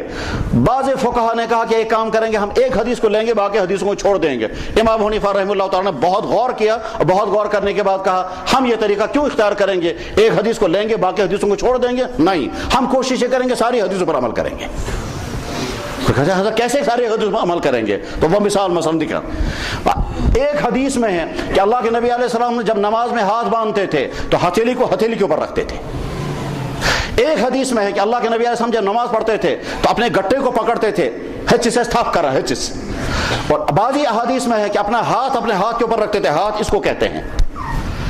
اب ایک شکل یہ ہے کہ ہم ہاتھ اس پر رکھیں گے تو گٹے کو پکڑنے کی حدیث چھوٹ جائے گی, دوسری شکل یہ ہے کہ ہم ہتھیلی پر ہاتھ رکھیں گے تو پکڑنے کی حدیث پھر چھوٹ جائے گی, اور اگر ہم سے گٹے کو پکڑیں گے اور تو اس پر ہاتھ رکھنے کی حدیث چھوٹ جائے گی. امام ابو حنیفہ رحمہ اللہ تعالیٰ نے فرمائے ہم تینوں حدیثوں پر عمل کر کے دکھائیں گے, اور وہ تینوں حدیث پر اس لیے عمل کریں گے کہ اللہ کے نبی نے یہ نہیں فرمایا تم یہ کرو. صحابہ کہتے ہیں کہ میں نے دیکھا اللہ کے نبی علیہ الصلوۃ والسلام نے فلاں جگہ ہاتھ پکڑا, یہ صحابی اپنی مشاہدہ بیان کرتے ہیں, ہم تینوں صحابیوں کے مشاہدے کو حق مانتے ہیں اور تینوں پر عمل کریں گے. طریقہ انہوں نے طے کیا کہ ہتھیلی کو ہتھیلی کے اوپر رکھو, اور انگوٹھی اور چھنگلی سے گٹے کو پکڑو, اور اس کے بعد انگلیاں اس ہاتھ پر رکھو, تینوں حدیث پر عمل ہو جائے گا. امام حنیفہ رحمہ اللہ تعالیٰ کا انداز یہی تھا اجتہاد کرنے کا. اجتہاد کرنے کا طریقہ ان کا کس طرح سے تھا اس کا آپ اندازہ اس سے بھی کر سکتے ہیں. آج ہمارے بہت سارے علاقوں میں یہ مسئلہ پیدا ہوتا ہے غائبانہ جنازہ. ٹھیک ہے کیا ہے صاحب غائبانہ جنازہ کا؟ حضرت نبی علیہ الصلوۃ والسلام نے حضرت نجاشی بادشاہ کا جس کا نام اسحمہ تھا اور وہ ملک حبشہ میں تھا, اس ملک حبشہ کا آج نام ایتھوپیا ہے, اس ملک حبشہ کے بادشاہ نجاشی کا غائبانہ جنازہ اللہ کے نبی علیہ الصلوۃ والسلام نے مدینہ طیبہ میں پڑھا ہے. ٹھیک, تو لہذا پڑھنا چاہیے. یہ جواب جو ہے سطحی انسان کا ہے. مجتہد جب غور کرتا ہے تو وہ یوں غور کرتا ہے, وہ کیا کہے گا؟ سب سے پہلے یہ دیکھنا ہے جناب رسول اکرم صلی اللہ علیہ وسلم کے زمانے میں کتنی مرتبہ غائبانہ جنازے کی ضرورت پیش آئی. کہ بہت مرتبہ. حضور نبی علیہ السلام کے صحابہ کی ایک جماعت 10 آدمیوں کی ایک سفر میں روانہ ہو گئی. آپ علیہ السلام نے ان کو خاص مقصد کے لیے روانہ فرمایا, اور ان 10 کے 10 صحابہ کو وہاں دشمنوں نے شہید کر دیا. بخاری میں واقعہ موجود ہے. جناب رسول اکرم صلی اللہ علیہ وسلم نے 70 صحابہ ایک اور واقعے وہ میں روانہ فرمائے, اور ان کافروں نے وہاں ان 70 صحابہ کو گھیر کر کے شہید کر دیا. حضور کو اتنا دکھ ہوا کہ 1 مہینے تک ان کے لیے بد دعا کرتے رہے. جناب رسول اکرم صلی اللہ علیہ وسلم نے ایک اور سفر میں پہلا واقعہ جس میں 10 صحابہ شہید ہوئے ہیں اس کو کہتے ہیں واقعہ رجی, بخاری میں موجود ہے. دوسرا واقعہ جس میں صحابہ شہید ہوئے بیر معونہ 70 صحابہ شہید کر دیے گئے. تیسرا واقعہ غزوہ موتا, جناب رسول اکرم صلی اللہ علیہ وسلم نے صحابہ کی جماعت کو روانہ فرمایا. پہلا کمانڈر حضرت زید بن حارثہ, دوسرا کمانڈر حضرت جعفر, تیسرا کمانڈر عبداللہ بن رواحہ, اور فرمایا اگر یہ تینوں شہید ہو جائیں گے چوتھا کمانڈر خود بنا لینا. چنانچہ صحابہ کی جماعت روانہ ہوئی. 3000 صحابہ تھے, مقابلے میں 1 لاکھ رومی آ گئے. گئے اور اس کے بعد پھر وہاں مقابلہ ہوا، اللہ جل شانہ کا فیصلہ ہوا. پہلا صحابی زید بن حارثہ بھی شہید ہو گیا، دوسرا صحابی بھی شہید ہو گیا، تیسرا صحابی بھی شہید ہو گیا. اور جناب رسول اکرم صلی اللہ علیہ وسلم مدینہ طیبہ میں مسجد نبوی میں منبر پر بیٹھ کر کے صحابہ کرام کو اطلاع دے رہے تھے انہ قد اصیب زید بن حارثہ، زید بن حارثہ شہید ہو چکا. تھوڑی دیر کے بعد فرمایا اصیب جعفر بن ابی طالب، جعفر بھی شہید ہو گیا. تھوڑی دیر کے بعد فرمایا اصیب عبداللہ بن رواحہ بھی شہید ہو گئے. 12 صحابہ میں شہید ہو گئے. نہ 10 صحابہ جو واقع رجی میں شہید ہوئے نہ ان کا جنازہ پڑھا گیا، حالانکہ ان کا وہاں کوئی جنازہ نہیں ہوا. نہ 70 صحابہ کا جنازہ پڑھا جن کو کافروں نے بیر معونہ کے موقع پر شہید کر دیا تھا. نہ ان 12 صحابہ کا جنازہ پڑھا جن میں زید بن حارثہ، جعفر رضی اللہ تعالیٰ عنہ اور حضرت عبداللہ بن رواحہ، نہ ان کا جنازہ اللہ کے نبی صاحب نے غائبانہ پڑھا، حالانکہ وہاں بھی ان کا جنازہ نہیں پڑھا گیا تھا. ایک اس پوائنٹ کو ذہن میں رکھنا ہے. یہ امام حنیفہ کا اجتہاد ہو رہا ہے. پوائنٹ نمبر 2، اللہ کے نبی علیہ الصلوۃ والسلام کے بعد صحابہ حضرت ابوبکر صدیق رضی اللہ عنہ کے زمانے میں کئی جنگیں ہوئیں جن میں ایک جنگ کے اندر 10,000 صحابہ شہید ہوئے ہیں. جنگ یرموک کے اندر مدینے میں کوئی جنازہ نہیں پڑھا گیا. حضرت عمر فاروق رضی اللہ عنہ کے عہد مبارک میں جنگیں ہوئی ہیں مسلسل، حتیٰ کہ قادسیہ کی جنگ میں 20,000 مسلمان شہید ہوئے. مدینہ طیبہ میں کوئی جنازہ غائبانہ نہیں پڑھا گیا. ساتھ میں امام صاحب غور کر رہے ہیں کہ اگر غائبانہ جنازہ شریعت لازم کر دے گی تو مسلمان کو تو ہر نماز میں پھر غائبانہ جنازہ پڑھنا پڑے گا، اس لیے کہ ہر وقت دنیا میں کہیں نہ کہیں کوئی نہ کوئی مسلمان یا تو وفات پاتا ہے یا شہید ہو جاتا ہے. تو یہ غائبانہ جنازہ بوجھ بن جائے گا امت پر، اور کچھ دنوں تک شوق سے پڑھیں گے اور اس کے بعد کہیں گے تھے کیسے وہیں کچھ پیر روز دو. اچھا کوئی وقت ایسا نہیں گزرے گا. پھر امت کی ذمہ داری ہوگی یہ معلومات کرتے رہیں اس صبح کی نماز سے لے کر اب تک دنیا میں کہاں کون شہید ہو گیا. اور اس میں خطرہ اس بات کا ہے کہ مسلمان جو ہیں وہ فرق کریں گے، وہ جانبداری برتیں گے. جو ہمارا آدمی ہوگا اس کا ہم جنازہ پڑھیں گے، جو کسی اور کا ہوگا اس کا کیوں پڑھیں گے ہم. ان تمام امور کو سامنے رکھ کر امام صاحب رحمہ اللہ تعالیٰ نے فرمایا کہ غائبانہ جنازہ اسلام میں ہے ہی نہیں کہیں. اگر ہوتا تو اللہ کے نبی علیہ السلام ان 10 صحابہ کا پڑھتے جو 2 صحابہ مکہ مکرمہ کے نزدیک شہید کر دیے گئے اور ان کا کسی نے جنازہ پڑھا ہی نہیں سرے سے. اگر جنازہ غائبانہ ہوتا تو پھر ان 70 صحابہ کا پڑھتے جو بیر معونہ میں شہید ہو گئے. اگر غائبانہ جنازہ ہوتا تو ان صحابہ کا پڑھتے جو 12 صحابہ وہاں شہید ہو گئے. اور اس کے علاوہ اکا دکا صحابی ملکوں علاقوں میں شہید ہوتے گئے ہیں. پہلا صحابی جو روم کے بادشاہ کی طرف روانہ ہوا تھا اور اس نے وہاں بلکا جو پہلا وہ شخص جو خط لے کر کے گیا تھا جناب رسول اکرم صلی اللہ علیہ وسلم کا، اس کا نام صحابی کا نام تھا حارث ابن عمیر. اور اس نے وہاں کے اس راجا نے، وہاں کا وہ جو قبیلے کا سردار تھا، اس نے اس صحابی کو ہاتھ باندھ کر کے شہید کر دیا. اللہ کے نبی علیہ السلام نے مدینہ طیبہ میں اطلاع دی مگر غائبانہ جنازہ نہیں پڑھا. یہ تمام واقعات مد نظر رکھ کر قانون بنایا جاتا ہے کہ غائبانہ جنازہ. مگر سوال یہ ہے کہ نجاشی کا تو اللہ کے نبی نے پڑھا ہے. امام صاحب فرماتے ہیں وہ مجھے معلوم ہے پڑھا ہے اور تم سے پہلے معلوم ہے. اس کی تفصیلات دیکھنی ہے کہ صاحب وہ ایکسیپشنل کیس ہے. قانون یہ ہے وہ ایکسیپشنل کی. کیوں ہے ایکسیپشنل؟ اب اس کے لیے امام صاحب فرماتے ہیں وہ ایکسیپشن اس لیے ہے کہ نجاشی بادشاہ تھا. اللہ کے نبی نے خطوط روانہ کیے بادشاہوں کے نام. ان بادشاہوں میں سے اس کے نام بھی خط چلا گیا. اس بادشاہ نے وہاں سے جواب میں لکھا کاش میں آپ کی خدمت میں حاضر ہوتا تو میں آپ کے نالین مبارک میں پانی پیتا. کاش میں آپ کی خدمت میں حاضر ہوتا میں آپ کے پاؤں مبارک کو بوسہ دیتا. کاش میں آپ کی خدمت میں حاضر ہوتا میں آپ کے جوتے مبارک کو دھو کر کے پیتا. اس طرح اس نے اختیار کیا اور وہاں اس نے اسلام قبول کیا. اور اسلام قبول کرنے کے بعد پھر اس نے وہاں سے خط لکھا میں آپ سے ملاقات کرنے کے لیے آنا چاہتا ہوں. اللہ کے نبی صلی اللہ علیہ وسلم نے فرمایا نہیں، مدینہ طیبہ میں عنقریب میں مکہ آنے والا ہوں. جب میں مکہ پہنچوں گا تم حبشہ سے آ جانا، مکہ مکرمہ میں ہماری ملاقات ہو جائے گی. اللہ کا فیصلہ یہ ہوا کہ مکہ حضور نہیں پہنچ سکے، اس سے پہلے نجاشی کی وفات ہو گئی. تو اللہ کے نبی نے فرمایا تمہارا بھائی نجاشی وفات پا گیا، وہ تو تڑپتا تھا مجھ سے ملاقات، بادشاہ اسلام قبول کر رہا تھا، وہ تڑپتا تھا. آپ نے ایکسیپشن طور پر اس کے لیے مدینہ شریف میں اس طرح سے غائبانہ جنازہ پڑھا کہ صحابہ یہ کہتے ہیں کہ اس کی لاش ہماری نظروں کے سامنے تھی. یہ تمام تفصیلات سامنے رکھ کر کے اب امام صاحب فرماتے ہیں کہ جناب اگر غائبانہ جنازہ لازم ہو جائے آپ ایک ہی دن کے اندر تنگ آ جاؤ گے. چاہے واقعی ہے جس کا ہمیں جی چاہے گا اس کا ہم پڑھیں گے، نہیں جی چاہے گا پھر کوئی پرواہ نہیں. آج مسلمان فلاں جگہ اتنے شہید ہو گئے، کیا نہ ازدانوں کے نکو مسلم. کل کو کوئی آدمی فلاں کہنا نہیں ہم تو غائبانہ جانا پڑیں گے. یہ تفریق اسلام کہاں سکھائے گا؟ امام صاحب رحمہ اللہ فرمائیں یہ مجرم، یہ جرم کرتے رہو گے تم. ایک مسلمان کو کہو کہ ہمارا اس سے کوئی تعلق نہیں ہے اور دوسرے کو کہو کہ ہمارا تھا ہم اس کا پڑھیں گے. اس جس طرح سے امام صاحب رحمہ اللہ تعالیٰ ایک ایک مسئلے پر غور کرتے تھے، میں اس کی دوسری مثال عرض کرتا ہوں. جب امام صاحب رحمہ اللہ تعالیٰ کے سامنے بحث آئی کہ صاحب یہ خط بنانا جائز ہے ناجائز، تو امام صاحب نے پہلا کام کیا، جتنے حدیث کے ماہرین تھے کہا حدیثیں ڈھونڈ کر کے لاؤ، چاہے حدیث خط بنانے کی حدیثیں ہیں وہ بھی لاؤ، اور اگر مامانت کی حدیثیں ہیں وہ بھی لے آؤ. چاہے جب وہ محدثین حدیثیں جمع کر رہے ہیں کہ اللہ کے نبی علیہ السلام نے خط یہاں رخسار سے بال صاف کرنے کی اجازت دی ہے، منع کیا ہے، خود رخسار مبارک سے بال صاف کیے ہیں یا نہیں کیے، کچھ نہ کچھ کوئی حدیث، چاہے وہ فعل رسول ہو چاہے وہ قول رسول ہو، کچھ نہ کچھ ملنا چاہیے جسے ہم سمجھ سکیں گے کہ جائز ہے ناجائز ہے. تو محدثین کی ڈیوٹی لگا دی حدیثیں لاؤ. جو طب کے ماہرین تھے، میڈیکل سائنس کے ماہرین، ان سے کہا تم یہ تحقیق کر کے لاؤ کہ یہ خط بنانے سے فائدہ ہوتا ہے یا نقصان ہوتا ہے، اگر فائدے ہوتے ہیں تو وہ بھی ڈیٹیل مجھے بتاؤ، اور اگر نقصان ہوتا ہے تو وہ ڈیٹیل بھی لاؤ. اور جو زبان کے ماہرین ہیں ان زبان کے ماہرین سے کہا کہ تم یہ معلوم کر کے آؤ کہ اللہ کے نبی علیہ الصلوۃ والسلام نے داڑھی رکھنے کا حکم دیا، داڑھی کہتے کس کو ہیں، یہ داڑھی کہتے کس کو ہیں، اس کو میں سمجھانے کے لیے میں مثال عرض کرتا ہوں. مثلا فرض کیجئے اگر کشمیری کہیں گے مشتلاق اگر بس سیون کھم، ٹھیک، تب طے کرنا ہے نا سیون کت ونو، زومو دود چھا سیون، سیوٹ چھا سیون، مگر چٹی سے تھے بات کیا منچ.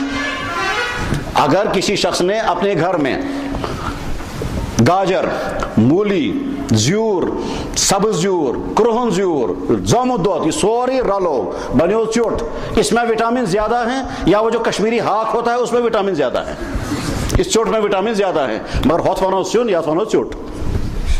وۄنۍ چھُ سوال اکھ انسان چھُ ونان دپان ہے مےٚ چھُ قسم کھیوٚمُت زنانن اتھو بنومُت سیُن کھٮ۪مہٕ نہٕ بہٕ، تٔمۍ چھُ ژیوٚٹ بنومُت، اگر بہٕ یہِ ژیوٚٹ کھٮ۪مہٕ مےٚ ما بیٚیہِ طلاق.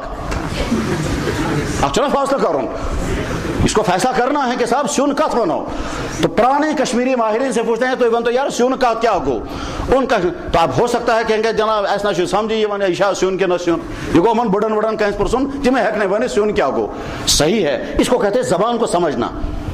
زبان کو سمجھنے کے لیے کیا کیا کرنا پڑتا ہے، جو بڑی مشکلات ہیں، بڑی ڈیٹیل ہیں. مثلا قرآن کریم میں ہے اللہ تعالیٰ شان و ارشاد فرماتے ہیں جو اس دنیا میں اندھا ہے وہ آخرت میں بھی اندھا ہے.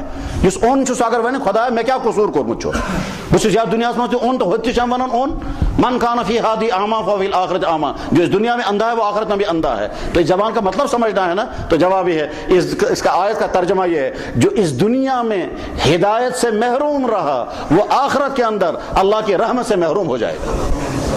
اچھا یہ مطلب کا بیٹھ رہا ہو ایسے اون لفظ لے کے چلو. زبان کو سمجھنا ہوتا ہے، لینگویج کو سمجھنا ہوتا ہے، اور سمجھنے کے لیے آپ اندازہ کریں گے جب کبھی غالب کا کلام پڑھیں گے یا اقبال کا تب وہاں بحث کرنی پڑتی کہ صاحب اس شعر کا مطلب کیا ہے. تو ٹھیک اسی طرح سے امام حنیفہ رحمہ اللہ تعالیٰ نے ڈیوٹی لگائی زبان کے ماہرین کو. ان سے یہ کہا دیکھو شریعت نے ہمیں حکم دیا داڑھی رکھو. داڑھی کن بالوں کو کہتے ہیں؟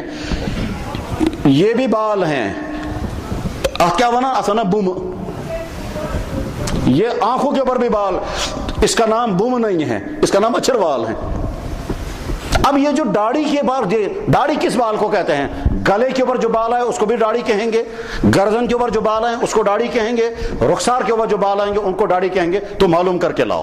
بہرحال ان کی ڈیوٹی الگ رکھی، ان کی ڈیوٹی 1 مہینے تک تحقیقات ہوتی رہی. 1 مہینے کے بعد محدثین نے آ کر کے تفصیل سنائی، جناب رخسار سے بال صاف کرنے کے متعلق کوئی حدیث نہیں ملی.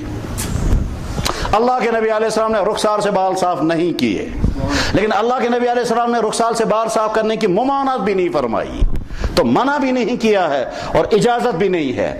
ہمارا چیپٹر کلوز ہو گیا، ہماری ڈیوٹی ختم. ہم کو جو رپورٹ دینی تھی وہ ہم نے دے دی کہ ہاں اللہ کے نبی علیہ السلام نے نہ تو رخسار کے بال خود صاف کیے، نہ صاف کرنے کی اجازت دی، نہ صاف کرنے کو منع کیا. بالکل سائلنٹ ہے. صحابہ کرام کا یہ تو ملتا ہے کہ عبداللہ بن عمر داڑھی پکڑ کر یہاں سے واقعی کاٹ دیتے تھے، لیکن یہاں کے بارے میں کچھ نہیں پتہ چلتا کہ صحابہ نے رخسار صاف کیے ہیں یا نہیں. بعض صحابہ کے بارے میں لاتا ہے کہ ہاں انہوں نے صاف کیے ہیں، بعض صحابہ کے بارے میں آتا ہے کہ انہوں نے صاف نہیں کیے ہیں. حکیموں سے کہا آپ لوگ رپورٹ دے دو. انہوں نے کہا جی ہماری رپورٹ یہ ہے ان بالوں کو اگر صاف کریں گے تو باڈی کو کوئی نقصان نہیں ہوگا، اور اگر ان بالوں کو موجود رکھیں گے تب بھی کوئی نقصان نہیں ہوگا، تو نہ رکھنے کا فائدہ ہے نہ کاٹنے کا نقصان ہے، ہمارا کیس تو کلیئر ہے۔ اس کے بعد لغت کے ماہرین سے کہا جی آپ رپورٹ بتاؤ داڑھی کسے کہتے ہیں؟ انہوں نے کہا داڑھی کہتے ہیں ان بالوں کو جو ڈاڑھ کے اوپر آئیں، ان بالوں کو نہیں کہتے ہیں جو رخسار کے اوپر آئیں۔ تو امام صاحب نے یہاں سے فیصلہ سنا دیا کہ اسلام نے ہم کو داڑھی رکھنے کا حکم دیا، داڑھی کہتے ہیں رخسار کے بالوں، داڑھوں اس کے ہڈی کے اوپر جو بال آتے ہیں ان بالوں کو نہیں کہتے ہیں جو رخسار کے اوپر آئیں، لہذا اگر کوئی انسان رخسار کے بالوں کو صاف کرنا چاہے گا تو اجازت ہے۔ اس طرح سے امام صاحب رحمہ اللہ تعالیٰ اجتہاد کرتے ہیں۔ غرض یہ کہ بہت غور و فکر کے بعد چنانچہ ان سے پوچھا کہ من این تأخذ الحکم؟ قال ناخذ بکتاب اللہ فإلم نجد فبسنت رسول اللہ فإلم نجد فبسنت صحابہ فإلم نجد فنحن رجال وهم رجال۔ پوچھا کہ حضرت آپ جب قانون بنا تو کیسے؟ کہا سب سے پہلے قرآن سے، اگر قرآن میں نہیں ہوگا تو حدیث سے، اور اگر حدیث سے نہیں ہوگا تو پھر صحابہ کے فیصلے سنا، اور اگر صحابہ کا فیصلے بھی سامنے نہیں ہوئے تو پھر میں خود اجتہاد کرنے لگتا ہوں اور خود اجتہاد کر کے فیصلے سناتا ہوں۔ اجتہاد کرنے میں مشکلات کیا آتی ہیں اور اس مشکلات کے بعد پھر مجھے کیسے حل نکالا جاتا ہے، اس کی ایک مثال میں اس وقت عرض کرتا ہوں جو اس وقت مجھے ذہن میں آئی۔ امام صاحب رحمہ اللہ تعالیٰ کی قوت اجتہاد کتنی تھی، اللہ اکبر سبحان اللہ۔ یہی وجہ ہے کہ اس کے بعد سے لے کر آج تک امت کی اکثریت حنفی مسلک پر رہی۔ یہ سوء اتفاق ہے کہ یہاں بدعات کا نام لوگوں نے رکھا حنفیت، یہاں کے قبروں میں سجدہ کرنے کو لوگوں نے نام رکھا یہ گئے حنفیت، یا دوسرے طرح طرح کے غیر شرعی کاموں کا نام رکھا کہ یہ گئے حنفیت۔ وہ حنفیت نہیں ہے، حنفیت دراصل ایک تحقیق کا نام ہے۔ میں اجتہاد کی مثال عرض کرتا ہوں، کاش سمجھ میں آ جائے۔ فرض کیجئے ہمارے گھر میں مہمان آنے والے ہوں اور ہم کسی کاندرو کے پاس جا کر کے کہیں گے کہ 5 دن کے بعد یا ہفتے کے بعد ہمارے گھر میں بہت بڑی مہمانوں کی ٹیم آ رہی ہے، ایسا سوچ تیار، کیسا سوچ ہے؟ 5-7 سوچ۔ یہ خرید و فروخت کرنا جائز ہے ناجائز؟ دوسرا آدمی وہ کہتا ہے کہ صاحب یہاں کاپیاں بہت بکتی ہیں، میں دلی میں جا کر کے کاپی والوں سے کہوں گا کہ میرے لیے 1000 کی کاپیاں میں بنا دو، آرڈر دیتا ہے۔ وہ کہتا ہے 1000 کاپیوں کا آرڈر میں بک کراتا ہوں، 1000 کاپیاں میرے لیے تیار کر دیجئے، مال تیار ہوگا میں پیمنٹ کروں گا، مال لے جاؤں گا اور پلوامہ کے سکولوں میں کاپیاں جا کر بیچوں گا۔ یہ جائز ہے ناجائز؟ باہر سے ایک آدمی آیا، اس نے کشمیر والوں کو دیکھا، یہاں کشمیر میں شال بہت بنتے ہیں، اس نے شال والوں کے پاس دیکھا 2-3 قسم کے شال، اور 2-3 قسم کے شال بنا کر کہا ایسے شال 1000، ایسے شال 1000، اور یہ والی کوالٹی جو ہے وہ 1000 شال تیار کرو، جب مال تیار ہو جائے گا میں پیمنٹ کروں گا، مجھے مال دے دینا۔ یہ جائز ہے ناجائز؟ تیسری مثال، آپ کے گھر میں مہمان آنے والے ہیں، آپ نے سوچا گھرک سے بیمار تم ہیکن رنت کے ہیں لہذا واز تھاو بنت، ٹھیک، مگر وہ واز کس این گھر تمس تھو بنت ہے اتھے سیون تیار، سوچنا کیا کیا سیون، دپس 5 مہمان یا 20 مہمان 4 ترامہ، کاشت ونان ترامہ، تو 4 پلیٹیں تیار کر کے رکھنا، دپن ہے کیا کیا تیار کروں، دپ تھاو سے کہتا ونت، سوچنا بالکل جناب ہفتہ بار برسوار جو ہے سوری تیار، یتھی مہمان ین ثی 5 دیگ آسان آسان۔ یہ جائز ہے ناجائز؟ اس طرح کی ہزاروں مثالیں ہیں، ہزاروں مثالیں ہیں۔ کیا ہے وہ مثال؟ ہم ایک ایسی چیز کا آرڈر دے رہے ہیں جو چیز ابھی دنیا میں آئی ہی نہیں، اور وہاں سے وہ کہتا ہے میں یہ چیز تیار کر دوں گا۔ یہ خرید و فروخت جائز ہے ناجائز؟ تینوں امام کہتے ہیں ناجائز ہے۔ کیوں ناجائز ہے؟ اس لیے کہ بخاری میں حدیث ہے بیع ما لیس عنده، جو چیز تمہارے پاس ہے ہی نہیں اس کو کیسے تم بیچو گے؟ وہ تو ابھی پیدا ہی نہیں ہوئی ہے، کاندرن چھن ووٹ اونمت ہی نا، سائشن وجود سے مز کو نہیں آمت، تو آپ کس چیز کا پیسہ دے رہے ہو؟ واضح نے ابھی سالن بنایا ہی نہیں، آپ کس چیز کا پیسہ دے رہے ہیں؟ کاپی والے نے اپنی کاپیوں کا کاغذ بھی نہیں لایا، آپ کس چیز کا پیسہ دے رہے ہیں؟ شے معدوم کی بیع درست نہیں ہے، حدیثوں میں موجود۔ اللہ کے نبی علیہ السلام سے پوچھا گیا یا رسول اللہ جو چیز ہمارے پاس نہیں ہے ہم اس کو بیچ سکتے ہیں؟ آپ نے فرمایا کیسے بیچو گے؟ اگر تم نے کوئی چیز خریدی جب تک وہ تمہارے قبضے میں نہیں آئے گی تب تک مت بیچنا۔ بیع ما لم یقبض عنہ، بخاری میں کتاب البیوع کے اندر حدیث موجود ہے کہ اللہ کے نبی علیہ السلام نے فرمایا جو چیز تمہارے قبضے میں نہیں آئی اس کو مت بیچنا، پہلے اپنے قبضے میں لاؤ، تم نے خریدی، خریدنے کے بعد اپنے کنٹرول میں لاؤ اور اپنے قبضے میں لانے اس کے بعد تم اس چیز کو بیچ سکتے ہو۔ تو امام مالک رحمہ اللہ نے فرمایا جائز نہیں، امام شافعی نے فرمایا جائز نہیں، امام احمد بن حنبل نے فرمایا جائز نہیں۔ کیوں جائز نہیں ہے؟ کہتے ہیں ایک ایسی چیز بیچی جا رہی ہے جو آئی ہی نہیں ہے۔ کیا اللہ کے نبی علیہ السلام نے منع نہیں فرمایا؟ حدیث میں موجود ہے، بخاری میں حدیث موجود ہے، کیا پھل آنے سے پہلے باغ مت بیچنا، حدیث موجود، اور ایک نہیں 10 حدیثیں موجود ہیں، صاف صاف اللہ کے نبی فرما رہے ہیں کہ ہرگز ان باغوں کو مت بیچنا جن کا بھی پھل آیا ہی نہیں۔ یہ علاقہ بھی پھلوں کا علاقہ ہے اور بڑا مسئلہ ہے یہ کہ صاحب باغات جو ہے وہ 2-3 سال کے لیے پہلے بیچ دیتے ہیں، اور 2-3 سال کے لیے باغات بیچتے ہیں تو ادھر سے حدیث میں بالکل صاف کلیئر منع ہے کہ جو چیز آئی ہی نہیں، ابھی مرغی کے پیٹ میں انڈا ہے ہم بیچ نہیں سکتے کیونکہ وہ باہر آیا ہی نہیں، گائے کے تھن میں دودھ ہے ہم بیچ نہیں سکتے کیونکہ وہ دودھ ابھی باہر آیا ہی نہیں، ہوا میں پرندہ اڑ رہا ہے ہم اس کو بیچ نہیں سکتے کیونکہ ہمارے کنٹرول میں آیا ہی نہیں، زمین کے اندر سے اناج ابھی نکلا ہی نہیں ہم اس کو بیچ نہیں سکتے کیونکہ تو پیدا ہی نہیں ہوا ہے۔ تو جو چیز پیدا نہیں ہوئی ہے اس کو کیسے بیچ سکتے ہیں؟ امام مالک رحمہ اللہ تعالیٰ بھی فرماتے ہیں جائز نہیں، امام شافعی بھی فرماتے ہیں جائز نہیں، امام احمد بھی حنبل رحمہ اللہ تعالیٰ فرماتے ہیں جائز ہیں، امام ابو حنیفہ رحمہ اللہ تعالیٰ فرماتے ہیں جائز ہے۔ کہ حضرت کیسے جائز ہو گئی؟ اللہ کے نبی نے فرمایا کہ میں بنیاد سمجھاتا ہوں۔ اب دیکھیے کہاں نظر چلی گئی ان کی، اللہ اکبر، امام اعظم ایسے ہی نہیں ہے۔ کہتے ہیں سنیے صاحب حدیث، جناب رسول اکرم صلی اللہ علیہ وسلم مدینہ طیبہ میں تشریف لائے، مسجد نبوی سیدھی سادی تھی، اتنی سیدھی سادی ہم تصور بھی نہیں کر سکیں گے۔ میں کبھی کبھی اس مضمون کو سوچتا بھی ہوں، بیان بھی کرتا ہوں کہ میرے بھائیوں آج جتنی فیسلٹیز ہمارے پاس ہیں ان فیسلٹیز کا حضور کے زمانے میں تصور بھی نہیں تھا۔ اللہ کے نبی علیہ السلام نے جس مسجد میں نماز پڑھی کبھی کوئی فرش نیچے نہیں بچھایا گیا، کوئی چٹائی نہیں، کوئی دری نہیں، کوئی بوری نہیں، کچھ نہیں بچھایا گیا، ہمیشہ مٹی پر نماز پڑھی ہے، ساری زندگی حضور نے مٹی پہ نماز پڑھی ہے۔ پتش ایسے کم سے کم وضو ایسے نہیں، کچھ نہیں، ہمیشہ مٹی پر نماز پڑھی ہے۔ تہجد کی حدیث آتی، اس میں شب قدر کی حدیث آتی ہے اور اس میں آتے ہیں کہ اللہ کے نبی علیہ السلام نے فرمایا میں نے دیکھا میں مٹی میں سجدہ کر رہا ہوں، اور جس ایک دن رات کو بارش ہو گئی اللہ کے نبی علیہ السلام نے مٹی میں سجدہ کیا، یہاں کیچڑ لگ گیا، صبح کو صحابہ کرام نے دیکھا حضور کے چہرے انور پر یہاں پیشانی پر مٹی کا داغ لگا ہوا تھا، صحابہ سمجھ گئے آج رات شب قدر کی رات تھی، کیونکہ حضور نے فرمایا تھا شب قدر میں نے دیکھا کہ میں اللہ کو سجدہ کر رہا ہوں اور کیچڑ تھا سامنے۔ وہ کیچڑ اسی لیے تو تھا مسجد میں کہ مسجد میں کوئی فرش ہی نہیں ہوا کرتا تھا۔ خیر، تو اس مسجد میں جب فرش نہیں تھا تو دوسری چیزیں کہاں ہوتی؟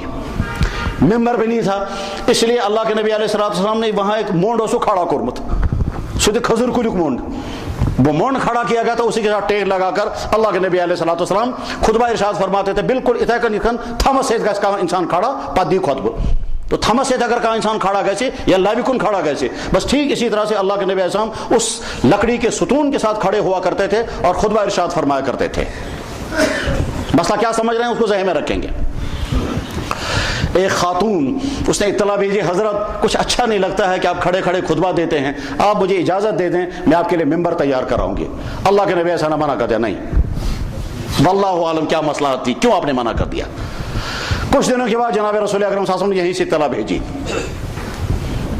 اس خاتون کو کہ کل غلامک یصنع یعمل لی اعوادا، اپنے اس غلام سے کہو میرے لیے ممبر تیار کرے۔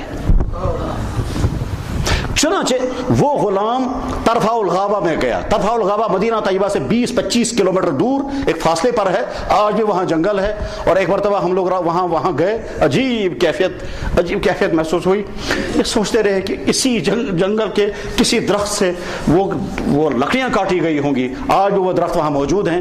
بہرحال طرفہ الغابہ میں وہ نجار گیا، وہاں اس نے درخت کاٹے، اس کے تختے بنائے، تختے بنانے کے بعد پھر بلا کر ممبر مسجد نبی میں رکھا گیا، اور جب ممبر مسجد نبی میں رکھا گیا اس مونڈ جس کے ساتھ ٹیک لگاتے تھے اس مونڈ کو یہاں سے ہٹا کر ادھر کر دیا گیا، اور ممبر پر اللہ کے نبی علیہ السلام تشریف فرما ہوئے خطبہ ارشاد فرمانے کے لیے۔ تو وہ جو خشک کھجور کا تنا تھا اس تنے کے اندر سے رونے کی آواز آئی، اور صحابہ کرام نے وہ آواز سنی، اور بخاری میں حدیث موجود ہے سمعنا انینہ یعنی کانین الصبی، کہتا ہے جس طرح سے چھوٹا بچہ ہچکیاں لیتا ہے اس طرح سے وہ اللہ کے نبی علیہ السلام نیچے اتر گئے، اس کو اپنے سینے کے ساتھ لگایا، فضمہ الیہ، اور ایک جگہ حدیث میں ہے فضمہ الی صدرہ، اپنے سینے کے ساتھ اس کو لگایا، اور سینے کے ساتھ لگانے کے بعد اس کھجور کے تنے سے وہ آواز ختم ہو گئی، اس کے بعد ممبر پر بیٹھ کر خطبہ شروع ہو گیا۔ یہ ہے صاحب حدیث جو بخاری میں اور دوسری کتابوں میں موجود ہے۔ امام ابو حنیفہ رحمہ اللہ تعالیٰ نے کہاں کیا فرمایا؟ کہنے لگا جناب رسول اکرم صلی اللہ علیہ وسلم نے اس نجار لڑکے سے کیا چیز تیار کرائی؟ کا ممبر موجود تھا کہ نہیں؟ لکڑیاں کہاں تھی کہ وہ ہے ہی نہیں، ابھی وہ کٹائی ہوئی تھی کہ نہیں؟ تو بس اس سے پتہ چلتا ہے کہ آرڈر دے کر کے بیع کرانا درست ہے۔ امام ہونے رحمہ اللہ تعالیٰ نے فرمایا یہ جو وہ بیع آپ ڈھونڈ رہے ہیں اس میں ہے ہی نہیں، ایک الگ قسم کی بیع ہے، یہ کائنڈ ہی الگ ہے۔ انہوں نے کہا اس کا نام ہے بیع استثناء، اس کو کہتے ہیں آرڈر دے کر کے چیز بنانا، اور اس کے لیے پورا قانون بنایا۔ آج تمام دنیا کے مسلمان امام ابو حنیفہ رحمہ اللہ تعالیٰ کے بیان کی بھی اس بیع کو جائز بیع مانتے ہیں، اور ساری دنیا میں بیع استثناء چل رہی ہے۔ کیا آج اگر کوئی کہے گا صاحب یہ جائز نہیں ہے تو ہمارا تو سارے نظام زندگی رک جائے گا، اور ایسی مشکلات پیدا ہو جائے گی جن کا کوئی حل ہی نہیں نکل سکے گا۔ یہ تو امام صاحب نے ایک چھوٹی والی دلیل بیان کی، اس سے اصلی والی بڑی دلیل جو بیان فرمائی ہے وہ بہت دیر طلب ہے، وہ سمجھانا مشکل۔ اس کو کہتے ہیں اصول استحسان۔ وہ اصول استحسان بہت غامض قسم کا اصول ہے۔ سادہ لفظوں میں سے کہتے ہیں کہ دیکھو شریعت جب کسی چیز کا حکم دیتی ہے تو پس پردہ یہ بھی ذہن میں رہتا ہے شریعت کو کہ لوگوں کو مشکلات نہیں آنی چاہیے۔ اگر لوگوں کو مشکلات آ جائیں گے تو شریعت اپنا اصول بدل دیتی ہے، کیونکہ اللہ کا قانون دنیا میں لوگوں کی زندگی تنگ کرنے کے لیے نہیں آیا، اللہ کا قانون دنیا میں لوگوں کو سہولت دینے کے لیے۔ اللہ تعالیٰ قرآن میں بار بار کہتا ہے ما جعل علیکم فی الدین من حرج، دین تمہارے لیے ایسا نہیں بھیجا گیا جس میں تنگی ہو۔ یرید اللہ بکم الیسر، اللہ نے تمہارے لیے دین بھیجا جو آسانی پیدا کرنے والا ہے، تو دین آسانیاں لے کر کے آیا ہے، حرج لے کر کے نہیں آیا۔ اب اگر کسی شریعت کے قانون پر عمل کرتے ہوئے انسانوں کو حرج محسوس ہو جائے اور پورا سماج حرج کے اندر آ جائے گا، تو امام صاحب رحمہ اللہ تعالیٰ فرماتے تھے کہ اس قانون کو بدل دینا ہوگا۔ اس لیے بدل دینا ہوگا کیونکہ خود شریعت کا ضابطہ جو ہے وہ امت کے لیے آسانی پیدا کرو، تاکہ انہوں اصول استحسان، اور بعد ساری امت نے اصول استحسان کو مان لیا۔ اس کی مثال میں بتاتا ہوں۔ عورت کے لیے شریعت نے پردہ لازم کیا کہ ہاں بالکل۔ کس چیز کا پردہ؟ کہ چہرے کا پردہ، بالوں کا پردہ کہ جی ہاں بالکل، چھاتی کا پردہ کہ وہ تو اور زیادہ ضروری ہے، چھاتی سے نیچے کے پورشن کا پردہ کہ وہ اور زیادہ ضروری ہے، اور پیٹ سے نیچے کا پردہ کہ تو وہ تو اور زیادہ ضروری ہے، اور پرائیویٹ پارٹس کا پردہ کہ تو وہ تو سب سے زیادہ ضروری وہی پردہ ہے، وہ تو مردوں کے لیے بھی لازم ہے۔ پرائیویٹ پارٹس چاہے مرد کے ہوں چاہے عورت کے، ان کا پردہ لازم، سوال ہی نہیں پیدا ہو سکتا کہ اس کو بے پردگی کی اجازت دی جا سکے۔ تو مردوں کو نہیں، عورتوں کا سوال ہی نہیں ہے، تو سخت ترین پردہ کرنا ہوگا مرد کو بھی اور عورت کو بھی، اپنے پرائیویٹ پارٹس کا، شرمگاہوں کا۔ ٹھیک ہے صاحب، عورت کا ڈیلیوری کیس ہے، اس ڈیلیوری کیس میں عورت جو ہے وہ تڑپ رہی ہے، اور ڈاکٹر کہہ رہے ہیں کہ بہن نہیں ہوتا نا یارڈ ساٹوس، کچھ نہیں چلے گا تب تک جب تک سیزر نہیں لگائیں گے۔ اس عورت کو ہم ہسپتال لے جائیں گے، ہسپتال میں اس کے کپڑے نکال دیں گے، آخری درجے کی بے پردگی ہوگی۔ ادھر سے اسلام نے کہا تھا ہرگز بے پردگی مت ہونے دینا۔ یہ عورت یہ کہتی ہے میں چھا اجازت پنس بچس برونٹ کن کھول بھائی بالکل نہیں، مجھے اجازت ہے اپنے باپ کے سامنے کپڑا کھولنے کی؟ نہیں، اپنے بھائی کے سامنے کا بالکل نہیں۔ تو اجنبی ڈاکٹروں کے سامنے میں کپڑا کھولنے کی اجازت مجھے کیسے مل رہی ہے؟ تو کہتا ہے اسلام یہ کہتا ہے تمہاری جان بچانی ہے، جان بچانا زیادہ اہم ہے اس کے مقابلے میں کہ بے پردگی ہو جائے۔ ادھر سے جان بچانے کا تقاضا یہ ہے کہ بے پردگی ہو، اور پردے کا تقاضا ہے کہ تمہاری جان خطرے میں ہو جائے گی، لہذا جان اہم ہے، بے پردگی کی اجازت دی جاتی ہے۔ یہ اصول جب سامنے رکھا تو سامنے رکھ کر کہا اگر امت مسلمہ میں اس طرح کی تمام خرید و فروخت کو ہم ناجائز کر دیں، اور ناجائز کرنے کے نتیجہ یہ کہ ساری دنیا میں اسلام مشکلات میں پھنس جائیں گے اور مسلمان بھی مشکلات میں پھنس جائیں گے، اس لیے ہم کو غور کرنا ہوگا۔ اور ادھر سے امام صاحب رحمہ اللہ تعالیٰ نے غور کیا کس حدیث پر جدھر صحابہ کا ذہن دوسرے اماموں کا ذہن ہی نہیں گیا اور وہاں پہنچ ہی نہیں سکے، وہاں سے جو استدلال کیا، استدلال کرنے کے بعد آج تمام شافعی علماء وہ بھی کہتے ہیں کہ صاحب یہ بیع جائز ہے، آرڈر دے کر کے بیع کرانا جائز ہے، مالکی علماء بھی جائز مانتے ہیں، حنفی علماء بھی جائز مانتے، سارے مانتے ہیں۔ بنیاد بنائی امام ابو حنیفہ رحمہ اللہ تعالیٰ نے۔ امام صاحب رحمہ اللہ تعالیٰ کے کارنامہ یہی تھے کہ وہ کیا کرتے تھے کہ عبادات کے باب میں بہت احتیاط برتتے تھے، کیونکہ عبادات کا تعلق اللہ کے ساتھ ہے، اور معاملات میں کہتے تھے امت کو آسانیاں دو، امت کے لیے سہولت پیدا کرو، امت کو تنگ مت کرو، امت کو مشکلات مت کرو، دین کو آسان بناؤ۔ اس لیے کہ اللہ کے نبی فرماتے تھے ان الدین یسر، دین بالکل آسان ہے۔ اس آسان ہونے کا مطلب یہ ہے امت کے معاملات میں جلدی مت کرو یہ چیز حرام ہے، جلدی مت کرو یہ کہنے کے لیے کہ یہ چیز غیر شرعی ہے، نہیں۔ اور ساتھ میں یہ بھی کہتے تھے اگر شریعت نے کہیں کوئی چیز ناجائز کر دی ہے تو اس ناجائز کا جائز راستہ بھی دکھا دو، یہ تمہاری ذمہ داری ہے۔ عبادات کے باب میں امام ابو حنیفہ رحمہ اللہ تعالیٰ احتیاط برتتے تھے، اور جہاں امام صاحب رحمہ اللہ تعالیٰ کہتے ہیں صاحب اگر ہم یہ کہیں گے اس حدیث کو ہم چھوڑ دیتے اس حدیث پر عمل کریں گے تو مسئلہ یہ ہے کہ کل کو اللہ تعالیٰ اگر پوچھیں گے میرے نبی کی حدیث تم نے چھوڑی کیوں، تو ہم کیا جواب دیں گے؟ اس لیے ہم کوششیں کریں گے ہر حدیث پر عمل کرنے کی۔ اس سلسلے میں امام ابو حنیفہ رحمہ اللہ تعالیٰ ایک اور اصول سامنے رکھتے تھے، وہ کہتے تھے کہ جب کوئی مسئلہ سامنے آتا ہے تو پورا دور نبوت، دور رسالت سامنے رکھ کر پھر غور کرتے تھے۔ مثلا امام صاحب رحمہ اللہ تعالیٰ کے سامنے جب سوال آیا کہ نماز میں آمین زور سے کرنا ہے یا آہستہ کرنا ہے، تو امام صاحب رحمہ اللہ تعالیٰ نے پہلے غور کیا، جناب رسول اکرم صلی اللہ علیہ وسلم نماز کب سے سٹارٹ کی تھی کہ جس دن نبی بننے کے اگلے دن نماز فرض ہوئی ہے، اسی دن سے نماز سٹارٹ ہو گئی کہ ٹھیک ہے۔ اس کے بعد مکہ مکرمہ میں کتنے دن رہے کہ 13 سال۔ اس 13 سال کے عرصے میں اللہ کے نبی نے کبھی آمین کہی ہے کہ کبھی نہیں کہی؟ کوئی صحابی کہتا ہے کہ زور سے آمین کا کرنے، کوئی صحابی نہیں۔ پھر کیا ہوا کہ یہاں سے پھر مدینہ طیبہ تشریف لائے۔ مدینہ طیبہ جب تشریف لائے تو صف اول میں کون کون سے صحابہ ہوتے تھے کہ صف اول میں ابو بکر، عمر، عثمان، حضرت علی، عبادہ بن صامت، ابو طلحہ انصاری، ابو ایوب انصاری، سعد بن عبادہ، سعد بن معاذ، سعد بن ربی، عبد الرحمن بن عوف، سعد بن ابی وقاص، یہ بڑے بڑے صحابہ صف اول میں ہوتے تھے۔ ان صحابہ میں سے کوئی صحابی کہتا ہے حضور نے آمین کہی کا؟ کوئی بھی نہیں کہتا۔ تو یہ کہاں تھے جب حضور آمین کہتے ہی نہیں تھے زور سے، تو یہ پہلے سب میں ہوتے تھے۔ کتنے سال تک یہ رہا؟ 6-7 سال تک یہ سلسلہ رہا، کبھی حضور نے زور سے آمین نہیں کہی، کوئی صحابی بیان نہیں کرتا۔ اچھا تو یہ کہاں سے آگے زور سے آمین؟ کہتا ہے اللہ کے نبی علیہ الصلوۃ والسلام کو اطلاع ملی، یمن کا ایک نواب صاحب آ رہا ہے اسلام قبول کرنے کے لیے، اس نواب صاحب کا نام ہے وائل، اور جب کسی علاقے کا زیٹ اسلام قبول کرے گا تو اس کا اثر پورے علاقے پر پڑے گا۔ تو جناب رسول اکرم صلی اللہ علیہ وسلم نے فرمایا بہت اچھا، اگر وائل ابن حجر آ رہا ہے تو میں اس کا استقبال کروں گا۔ چنانچہ جناب رسول اکرم صاحب مدینہ طیبہ سے باہر نکلے اس کا استقبال کرنے کے لیے۔ اب جب وہ آ گیا تو میرا احترام ہو رہا ہے اور اللہ کے نبی میرا احترام کر رہے ہیں۔ چنانچہ اللہ کے نبی علیہ السلام کو لایا مدینے میں، اس کے ساتھ بہت اعزاز کا معاملہ کیا، اپنے گیسٹ ہاؤس میں ٹھہرایا۔ گیسٹ ہاؤس ان کا کیا تھا؟ مسجد تھی، تو مسجد میں ٹھہرایا، اور مسجد میں ٹھہرایا تو اس کے بعد پھر جب نماز کا وقت آیا تو آپ نے فرمایا وائل کو یہاں میرے پیچھے جگہ دے دو، تو وائل سب سے آگے پیچھے کھڑا ہے۔ اب اللہ کے نبی علیہ السلام کو بتانا ہے نماز میں کیا پڑھا جاتا ہے، تو یہ بتانا ہے کہ جب امام الحمد ختم کرتا ہے تو ختم کرنے کے بعد کیا پڑھتا ہے، اس لیے اللہ کے نبی علیہ السلام نے زور سے آمین کی تاکہ وائل سن سکے۔ بس یہ ایک حدیث ہے۔ امام صاحب فرماتے ہیں 23 سال کی زندگی کو آپ سامنے رکھیں گے یا ایک وائل کے واقعے کو سامنے رکھیں گے؟ یہ ہے سوال۔ 23 سال کی زندگی میں کہیں اللہ کے نبی نہ، اس لیے جتنے بڑے بڑے صحابہ ہیں کوئی آمین نہیں کرتا، کوئی بیان نہیں کرتا، اسی لیے خلفاء راشدین زور سے آمین نہیں کرتے تھے۔ اس کے بعد وائل ابن حجر نے سنی۔ اچھا وائل ابن حجر نے جب حدیث بیان فرمائی تو حدیث بیان کرتے ہوئے جب آگے نیچے حدیث آ گئی، اسی وائل کی حدیث نیچے جب آئی تو ایک حدیث میں آیا کہ وائل کہتے ہیں حضور نے آہستہ آمین کہی تھی، اور اسی وائل کی حدیث دوسری جگہ آئی وہ کہتے ہیں حضور زور سے آمین کی تھی۔ اس ایک ہی کی حدیث تھی، وہ بھی 2 طرح سے آ گئی، تب کون سی پر ہم عمل کریں گے؟ ان تمام کو سامنے رکھ کر امام صاحب رحمہ اللہ تعالیٰ نے فرمایا سنیے صاحب، آمین جو ہے وہ دعا ہے، اور دعا میں اللہ تعالیٰ فرماتے ہیں آہستگی سے دعا کرو، ادعوا ربکم تضرعا وخفیہ۔ اس کے بعد بھی اگر کوئی مسلمان چاہتا ہے میں زور سے آمین کروں گا، ہم یہ تو نہیں کہیں گے آپ حرام کام کر رہے ہیں، ہم یہ تو نہیں کہیں گے کہ آپ جرم کر رہے ہیں، آمین ہی اس نے کی ہے، اور وہی لفظ اس نے بولا ہے جو اللہ کے نبی علیہ السلام بولا کرتے تھے۔ امام بخاری رحمہ اللہ تعالیٰ نے جب حدیث نقل کی تو وہاں حدیث زور سے آمین کرنے کی حدیث تھی ہی نہیں، تو وہاں حدیث کیا نقل کی امام صاحب نے؟ امام صاحب رحمہ اللہ تعالیٰ نے حدیث، امام بخاری نے حدیث نقل فرمائی کیا؟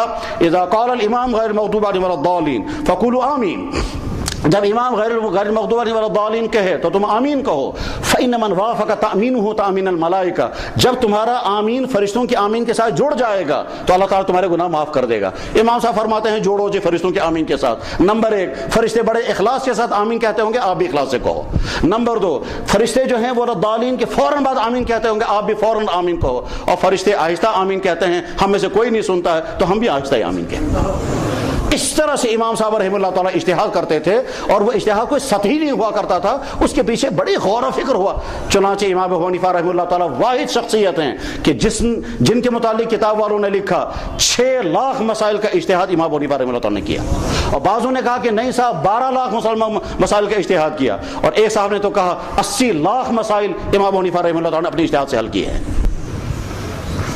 اجتہاد کرنا مشکل طریقہ میرے بھائیوں، اس کا یہ کتنا مشکل عمل ہے اس کا اندازہ اس سے ہو سکتا ہے۔ کہ دیکھیے جناب رسول اکرم صلی اللہ علیہ وسلم کے زمانے کے بعد سے لے کر جو اسلام کا دور نظام حکومت تھا، وہ نظام حکومت کیا تھا کہ اللہ کے نبی علیہ السلام دنیا سے رخصت ہو گئے، صحابہ کرام نے حضرت ابوبکر صدیق کو خلیفۃ المسلمین بنایا، اور اشارہ اللہ کے نبی نے زندگی میں کر دیا تھا، کیونکہ امامت کے لیے ابوبکر صدیق کو کھڑا کر دیا تھا۔ یہ علامت اس بات کی تھی کہ میرے بعد امت کا امام یعنی امیر المومنین یہی ابوبکر صدیق ہوگا، چنانچہ تمام صحابہ نے ابوبکر صدیق رضی اللہ تعالیٰ عنہ کو خلیفہ بنا دیا۔ حضرت ابوبکر صدیق رضی اللہ تعالیٰ عنہ جب رخصت ہونے لگے تو اپنی زندگی میں انہوں نے حضرت عمر کو نامزد کر دیا، اور حضرت عمر کو بلا کر کے کہا تمہارے متعلق میں وصیت کر رہا ہوں تو میرے بعد خلیفہ رہو گے۔ کہ حضرت میں تو اس قابل نہیں ہوں۔ کہا نہیں، تو مجھے معلوم ہے تم قابل ہو یا نہیں۔ انہوں نے کہا حضرت میں ماننے کے لیے تیار نہیں ہوں۔ تو حضرت ابوبکر صدیق رضی اللہ عنہ نے فرمایا جلدی لاؤ تلوار، یہ عمر خلیفۃ المسلمین کی بات نہیں مان رہا ہے۔ اس کے بعد حضرت عثمان کو بلایا کہ لکھو میرا آرڈر۔ جب حضرت عثمان غنی کو آرڈر لکھوانے لگے تو کہا یہ اللہ کا بندہ ابو بکر اپنے بعد مسلمان کو وصیت کرتا ہے کہ تمہارا امیر المومنین عمر ابن خطاب ہوگا۔ چنانچہ ابوبکر صدیق رضی اللہ عنہ کا لکھا ہوا آرڈر مسلمانوں کو سنایا گیا، اور سنایا گیا تو ابوبکر صدیق کی وفات ہو گئی، عمر ابن خطاب رضی اللہ عنہ امیر المومنین بن گئے۔ ابوبکر صدیق رضی اللہ عنہ کا انتخاب مسلمانوں نے کیا، عمر ابن خطاب رضی اللہ عنہ کا انتخاب شخص نے کیا اور اپنے ذات نامزد کر دیا کہ میرے بعد یہ خلیفہ رہے گا۔ حضرت عمر ابن خطاب رضی اللہ عنہ جب دنیا سے رخصت ہو رہے تھے انہوں نے کیا کیا دیا؟ نہ تو یہ کہا مسلمان خود ہی طے کریں گے، نہ کسی کا نامزد کیا، انہوں نے کمیٹی بنائی 6 آدمیوں کی کہ 6 آدمی جو ہے میرے بعد خلیفہ طے کر دیں گے کون میرے بعد خلیفہ بنے گا۔ وہ 6 آدمی تھے حضرت علی، حضرت عثمان، حضرت علی، زبیر ابن عوام، سعد بن وقاص، حضرت سعید ابن زید اور حضرت عبد الرحمن ابن عوف رضی اللہ تعالیٰ عنہ۔ 6 آدمیوں کی کمیٹی، بخاری میں حدیث موجود۔ ان 6 آدمیوں نے بعد میں فیصلہ کیا اور آخر میں حضرت عثمان غنی خلیفہ بن گئے۔ تو خلیفہ کا انتخاب کمیٹی نے کیا، اور جب حضرت علی رضی اللہ عنہ کا انتخاب کیا تو اہل مدینہ نے انتخاب کیا۔ اب سوال یہ ہے کہ اسلام کا نظام حکومت جب تشکیل دینا ہوگا خلیفہ کو تو کس طرح خلیفہ کو ترجیح دیا جائے گا؟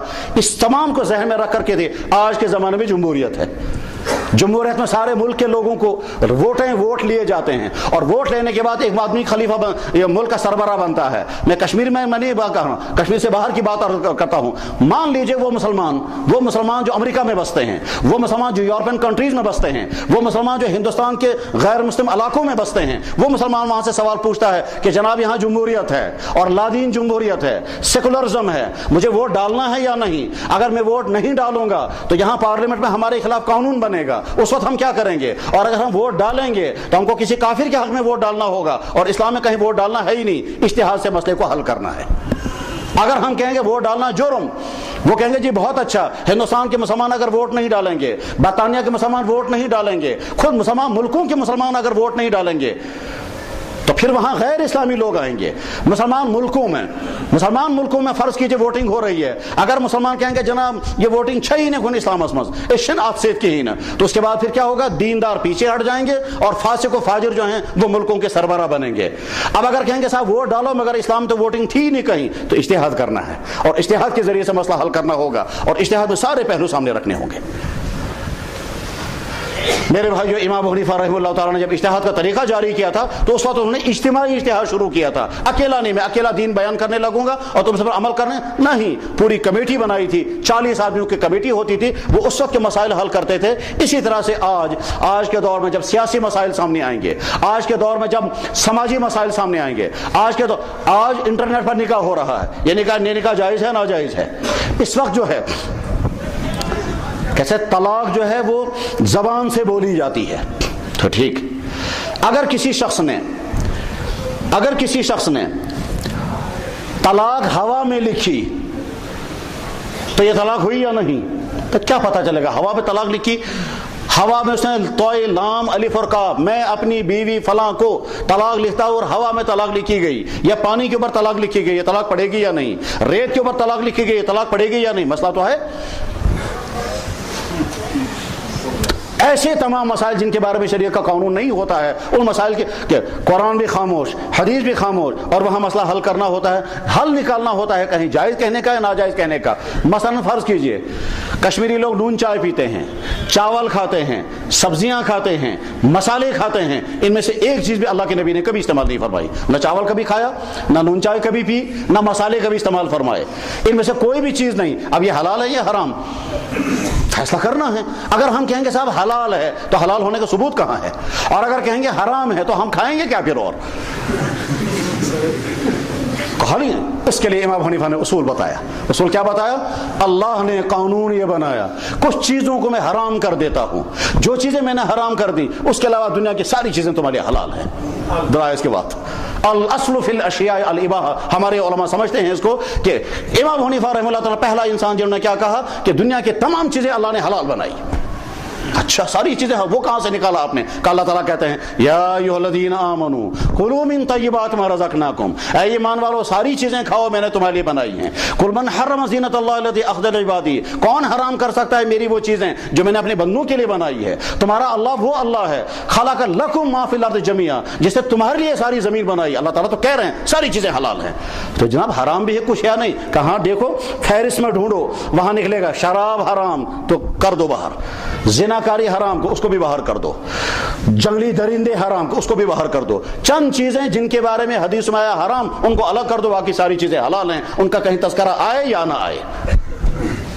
کیسا اس کا کوئی ثبوت کوئی طریقہ کرنے کا؟ دیکھو اللہ جل شانہ کو یہ بتانا ہے کہ کتنی عورتوں کے ساتھ تم نکاح کر سکتے ہو, حلال کتنی ہے اور حرام کتنی ہے. طریقے دو, میں اس کی مثال سمجھاتا ہوں. پہلے ایک آدمی بیمار ہو گیا اور وہ ڈاکٹر کے پاس گیا, ڈاکٹر نے چیک اپ کیا, چیک اپ کرنے کے بعد پھر یہ کہتا ہے ڈاکٹر صاحب میں وانتا پرہیز کا اچھو میں.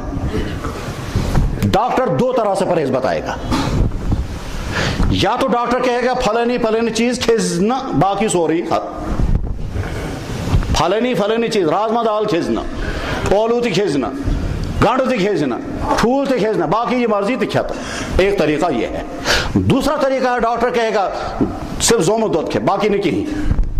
یا تو وہ کھانے کی چیزوں کو طے کر دے گا اور باقی تمام چیزوں سے بین کر دی, اور یا پھر وہ بین شدہ چیزوں کو طے کر دے گا اور باقی چیزوں کو حلال کا, باقی کہے گا آپ باقی کو سب کچھ کھا سکتے ہیں. پرہیز بتانے کے دو طریقے ہیں. ایک طریقہ ہے ڈاکٹر کہے گا دیکھو بیٹا آپ کی کڈنی میں درد ہو رہا ہے, آپ راجما دال نہیں کھانا, آلو نہیں کھانا, کڈنی آپ کی انوالو ہو گئی ہے, انفیکشن ہو گیا ہے, یہ 3-4 چیزیں مت کھاؤ, باقی جو مرضی کھاؤ, ہاں کھت یا سبزی کھت باقی کھت مگر پالک کھیزنا. اچھا ٹھیک. دوسرا طریقہ یہ ہے وہ یہ کہے گا کہ نہیں صاحب تشنی کی ہی کیون صرف سید دگت ہاک باقی زوری بند, خراب کاشر بنا سید دگت ہاک. علاج بتانے کے دو طریقے ہیں پرہیز بتانے کے. امام صاحب نے فرمایا کہ دیکھو اللہ تعالیٰ شانوں کو کہنا کون کون سی عورتوں سے نکاح حلال اور کون کون سی عورتوں سے نکاح حرام. اب طریقہ ایک ہے, اللہ تعالیٰ لسٹ بنائیں گے عرب سے لے کر عجم تک ساری عورتوں کی لسٹ بنا کر کہیں گے ان میں سے جس کے ساتھ مرضی اس کے ساتھ نکاح کرو. یہ کہاں لسٹ ختم ہو جائے گی. اس لیے اللہ نے کیا کیا, حرام عورتوں کی لسٹ بتا کر کے پھر کہا ایم ورائے باقی ساری ان سے جو نکاح جائز. حرمت علیکم امہاتکم و بناتکم و اخواتکم, ایک جگہ آیت میں لسٹ موجود ہے اور باقی فہم اس کے علاوہ ساری عورتوں کے ساتھ تمہارا نکاح کرنا جائز ہے. اس کی میں دوسری مثال عرض کرتا ہوں. جیسے بہت سارے مسلمان یہ سمجھتے ہیں کہ اسلام میں لباس کا کوئی حکم نہیں ہے, جیسی مرضی ویسے لباس پہنو, اس لیے لڑکے جو ہیں وہ سکن ٹائٹیں پہنتے ہیں اور اس لیے مسلمان سوسائٹی میں لگتا ہے یا مسلمان ہے ہی نہیں کوئی. کیا ہم یہ مان لیں کہ اسلام میں کوئی لباس نہیں ہے؟ اگر یہ بات ہم مان لیں تو حدیث کی کتابوں میں کتاب اللباس کیوں آیا, اور اللہ کے نبی علیہ السلام نے لباس کے متعلق کیا گائیڈنس کی؟ لوگوں کو دھوکہ کہاں سے لگ جاتا ہے, کہتا ہے اسفن تو حضورو کس لباس فرمو یہ لباس لے جاؤ, وہاں حدیث ملتی ہی نہیں ہے. دراصل کیا ہوا ہے, دراصل جناب رسول اکرم صلی اللہ علیہ وسلم نے فرمایا یہ لباس مت پہننا, یہ لباس مت پہننا, فلاں لباس مت پہننا, اس کے علاوہ باقی سارے لباس تم پہن سکتے ہو. تو جو بین چیزیں ہیں وہ الگ کر دی اور باقی تمام چیزیں حلال کر دی. مثلا آپ نے فرمایا ایسا لباس مت پہن, مثلا قرآن کریم میں ہے لباس پہنو جس سے پردہ ہو جائے, تو اس کا مطلب یہ ہوا کہ وہ والا لباس اسلامی لباس نہیں ہے جس میں پردہ نہیں ہوگا. لہذا سکن ٹائٹ میں پردہ چونکہ نہیں ہوتا, اس میں رانی نظر آتی ہیں, اس میں یہاں کا پیٹ کھل جاتا ہے, اس میں پیچھے کی کمر کھل جاتی ہے اور رانوں کا بیچ کا پورشن وہ ٹھوپل وہ نظر آ جاتا ہے, یہ سارا اس لیے سکن ٹائٹ کا لباس غیر شرعی لباس ہے. اور اللہ کے نبی صلی اللہ علیہ وسلم نے فرمایا من تشبہ بقوم فہو منہم, جو کسی قوم کی مشابہت اختیار کرے گا وہ انہی کے ساتھ ہے. اور یہ سکن ٹائٹ جو ہے یہ انگریزوں کے فاسق و فاجروں کا لباس ہے, لہذا یہ بھی مانا. اللہ کے نبی علیہ السلام نے فرمایا لعنت ان مردوں پر جو عورتوں جیسا لباس پہنے, اور لعنت ان عورتوں پر جو مردوں جیسا لباس پہنے. لہذا عورتیں مرد جیسا لباس نہیں پہنیں گی, مرد عورتوں جیسا لباس نہیں پہنیں گی. عورتیں جتنا ٹائٹ لباس پہنیں گی وہ بھی غیر شرعی لباس ہے. بس ٹھیک اسی طرح سے امام صاحب رحمہ اللہ تعالیٰ نے ان تمام چیزوں کو سامنے رکھ کر کہا دیکھو ضابطہ یہ ہے کہ اللہ نے حرام چیزوں کو الگ کر دیا اور باقی دنیا کی تمام چیزیں حلال ہو گئیں, چاہے ان کا نام لیا ہو نہ لیا ہو. چنانچہ سنگترا حلال نام کہیں قرآن و حدیث میں نہیں, سیب حلال ہے نام قرآن و حدیث میں کہیں نہیں لکھا ہے, دالیں کھانا حلال ہے قرآن میں صرف ایک جگہ لکھا ہے مسور دال, بیچن کوئی نہیں نا, باقی دال چاہیے کم سے کم سارے راجما دال چاہیے نا کوئی نہیں.